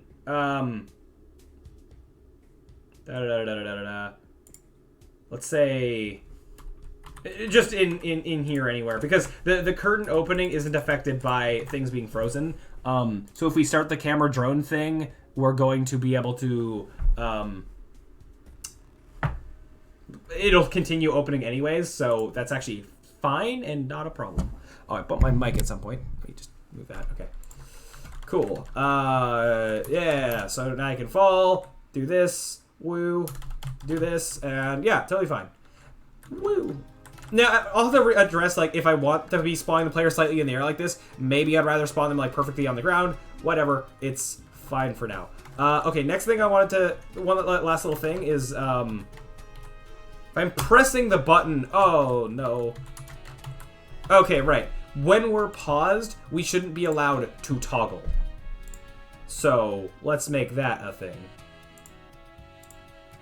Okay. Getting more complicated. Thankfully, I already have this variable, so I just need to, I guess actually all of this is just if we are not paused, all of this. Yeah. If we are paused, don't let any of that happen. Now, I guess I could, that's almost the same as just disabling the script, but whatever. It's fine. And less circular dependencies. Actually, no circular dependencies. So, doing this ain't gonna do anything. Okay, cool, we're in this mode. Yeah. Woo. Awesome. Oh.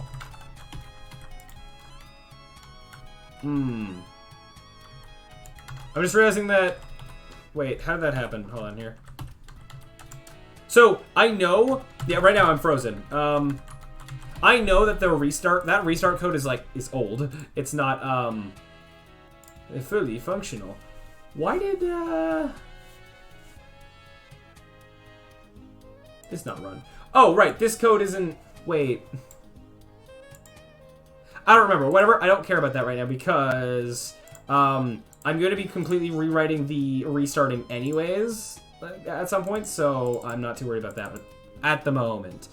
I'm going to worry more about that when there's more objectives stuff set up. That's my timeline for that, I guess. Okay, anyways, in this scene, it's like, oh, what's up there? Whee! Now, okay, this I don't necessarily want to be able to fly all the way to the hub in this fly camera mode. So, I'd be fine with the drone camera here having invisible walls that it hits off on the edge of the map, but I don't know. We'll see. This, as well, I think will be something I kind of readdress when I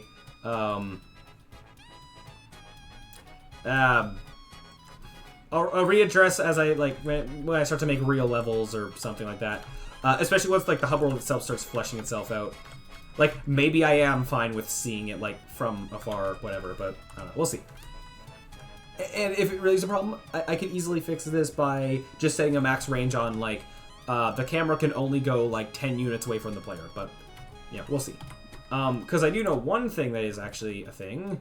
If I do this, back to if I launch myself up, over here, and then I fly towards this. Currently, oh wait, actually, this is a good test for me to see how something works that I'm not entirely sure of. Just that when I get there, I have a thing where a lot of the particle effects, they scale how much they do by how far the camera is from them.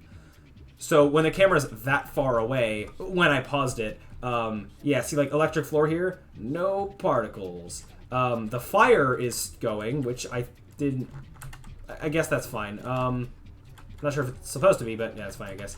And these may have been on, they're completely off at the moment. So yeah, which is fine. Especially if I do put in a maximum range, whatever, it's fine. All good. So with that, this, I think, is complete. I think I'm happy with it for now. Frankly, yeah, it turned out quite good. So, cool. As I said, we're going to maybe continue to add to it, continue to tweak some of those things as we go along. But, yeah. And with that actually, like, surprisingly, we finished all the things that I initially had planned for us to do in the stream. Now, I could come up with new things, let's start to work on some of that. Like, there's a lot of this that is here. Mainly, this is all, like, well, this is a tab of just potential hazards to make. This is more just, like, an idea list. We'll see, like, how many of these actually come to fruition. But, yeah. And there's a ton of things that need to be added to this. Like, things that are still in my head, I guess, that need to be even written down anywhere in terms of to-do list. This is not, like, everything in the game, right? But we'll get there. And even some of these are very generic, I suppose. So, with that, though, it is midnight for me, so I do think I'm going to wrap it up soon. And, yeah, it's happy that we, got all this done. Very awesome. What are we going to be doing next? I'm not entirely sure. Even today, when I was going into this, I was like, what can I do? And thought up of the respawn thing that could be a good thing to tackle. There's... As we can see here, there's still plenty of things on our plate for, like, things I need to fix or change or whatever. But some of these are going to be big projects that, I don't know, we'll see. And I kind of, it's nice building new functionality and all that. It's also nice doing things that are more coding oriented as opposed to spending half the stream trying to fine-tune particle effect values or do 3D modeling stuff. It's nice to have some stuff where I'm doing more just programming. I like programming more than I do 3D modeling a lot of the time. However, yeah, I'm not sure. I'm trying to think of like what I want to do next necessarily. I'm thinking that maybe now could be a good time to start. Yeah. Okay. I think now might be a good time to start making what's to the left here. So some of the bring back more of the level winning stuff. We've made a lot of hazards and a lot of like code that can be reused for making more hazards and all that. One big thing that was working and then we broke and still needs to be fixed and redone and added to and whatever is the entirety of the winning a level system that before was just fixing rides until a timer ran out. But as I've said, we're going to be changing that. Or that is going to be some of the levels, but not all of them. I want to have, with it, this is the Handyman with the Unicycle, I want to have different objectives that are mostly repairing themed.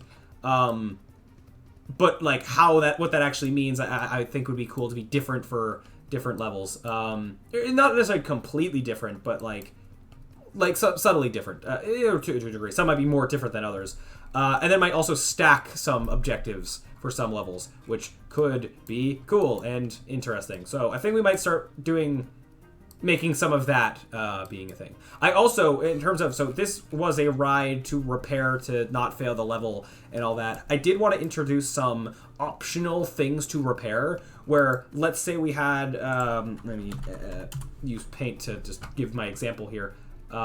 Let's say we had this U-shaped terrain or whatever, and player is here. That's the player.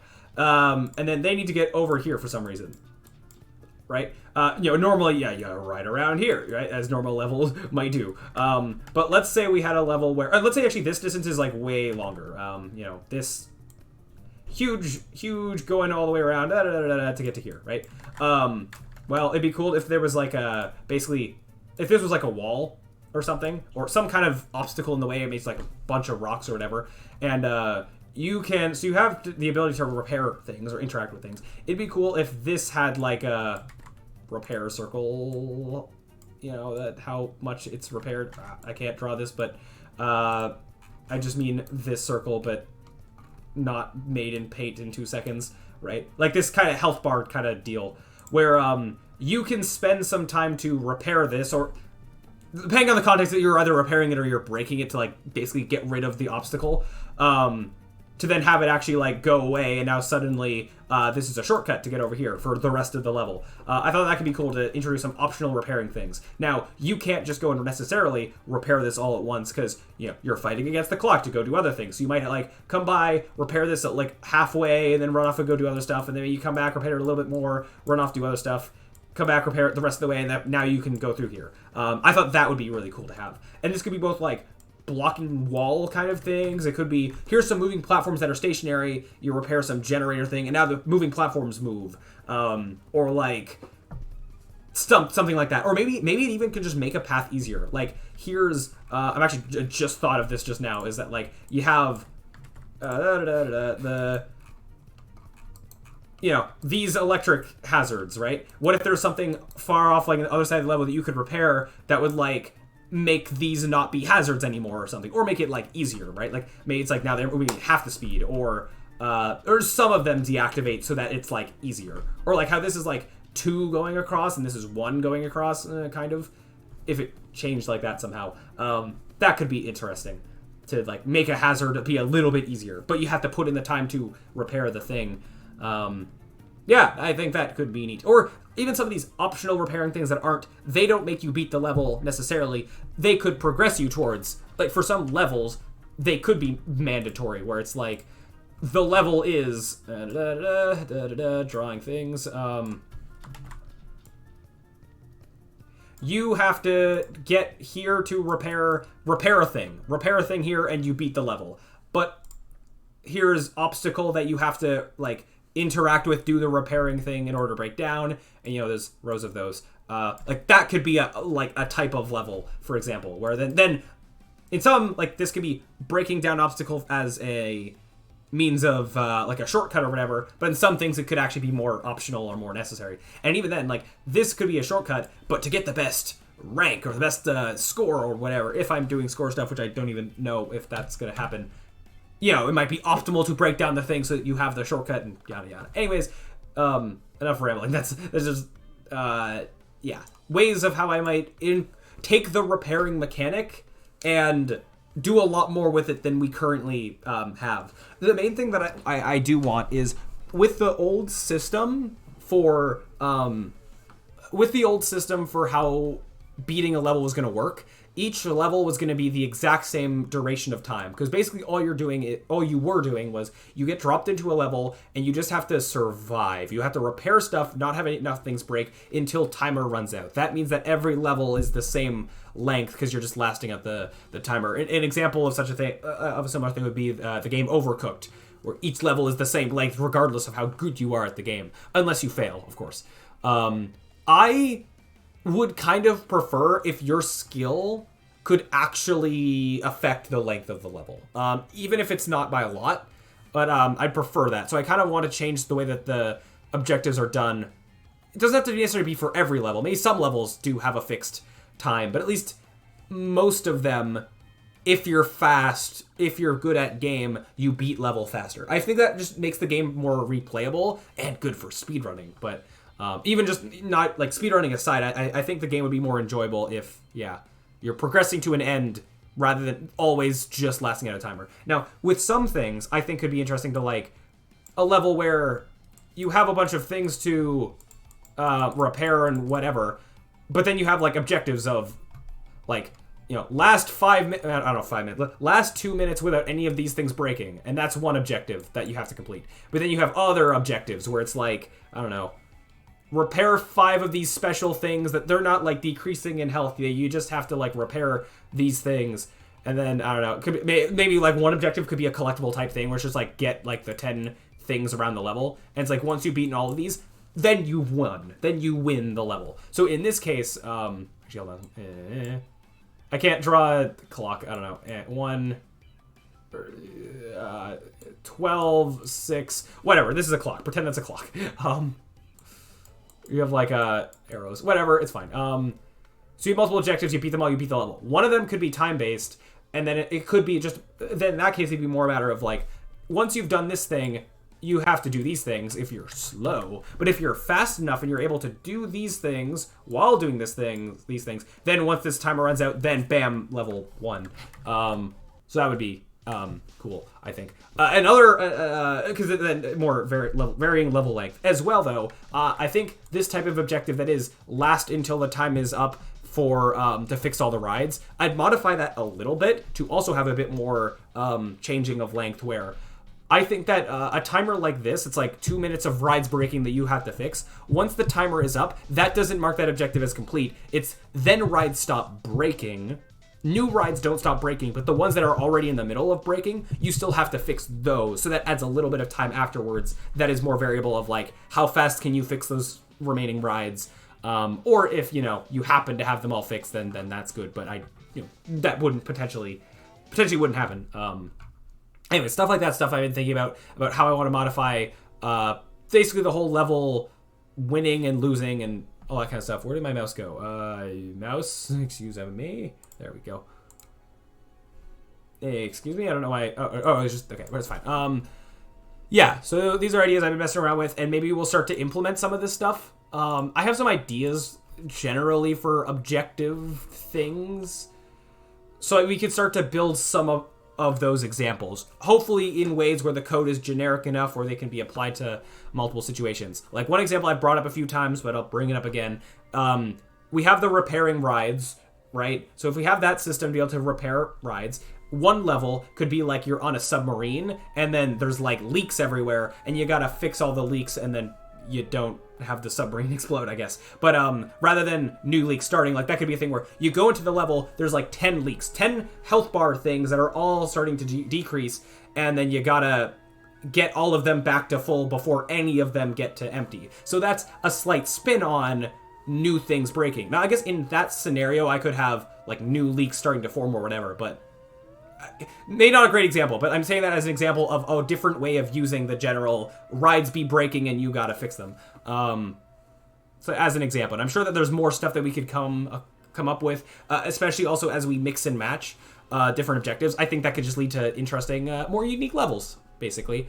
And maybe there could be even a level or two, I don't think I'd use this too much, where it is essentially a linear get to the end of the level kind of deal. Masked behind me, just get to this one thing and repair it. But then we could have, more, maybe a bit of a combination of, usually more of the levels are more open world or sandboxy or whatever the term is, where you're going back and forth across an area. And then there could be a few that are more linear. I feel like, as an example, the tutorial level, the very first level of the game will probably be more linear. But I still want it to be, I want to make sure I want to have a good tutorial level. I want it to still be fun and enjoyable, even though it's a tutorial. So I'm having ideas of how I might go about that. I do think that the setting of the first level is going to be a junkyard. So I'm thinking hopefully I can do some interesting stuff with hazards and stuff with that. We'll see. And we'll see how my ideas change. I could have completely different ideas by the time I get to actually making such things. So yeah. I don't think the very first level of the game, I doubt will be the first level that we make, because the first level of the game will be people's first experience with the game. I want to make sure that it's really good. So I probably want to design a few levels sprinkled about throughout the game, and then once I'm, have a better idea of what I'm doing with level design and blah blah blah, then I design the first tutorial level with more skill and ideas of hopefully what would be good for this game. Because I think when we get to level design, there'll be a lot of just messing around to see what's fun. Because at the end of the day, I want the game to be fun, so I'm gonna try lots of different things to see what is the most fun. Anyways, though, now I think that's enough rambling for me. So I guess we'll wrap it up here, and next time we will try to, I think, do objectives related things, as I've said. And that'll be another thing that will kind of unbreak that is a little bit broken at the moment, so that'll be nice to kind of cross another thing of that off the list. But anyways, I think that'll do it for this live stream. If you liked it, look forward to more. Thank you all so much for watching, and as always, I'll see you around. It's gonna press the button. All right, bye.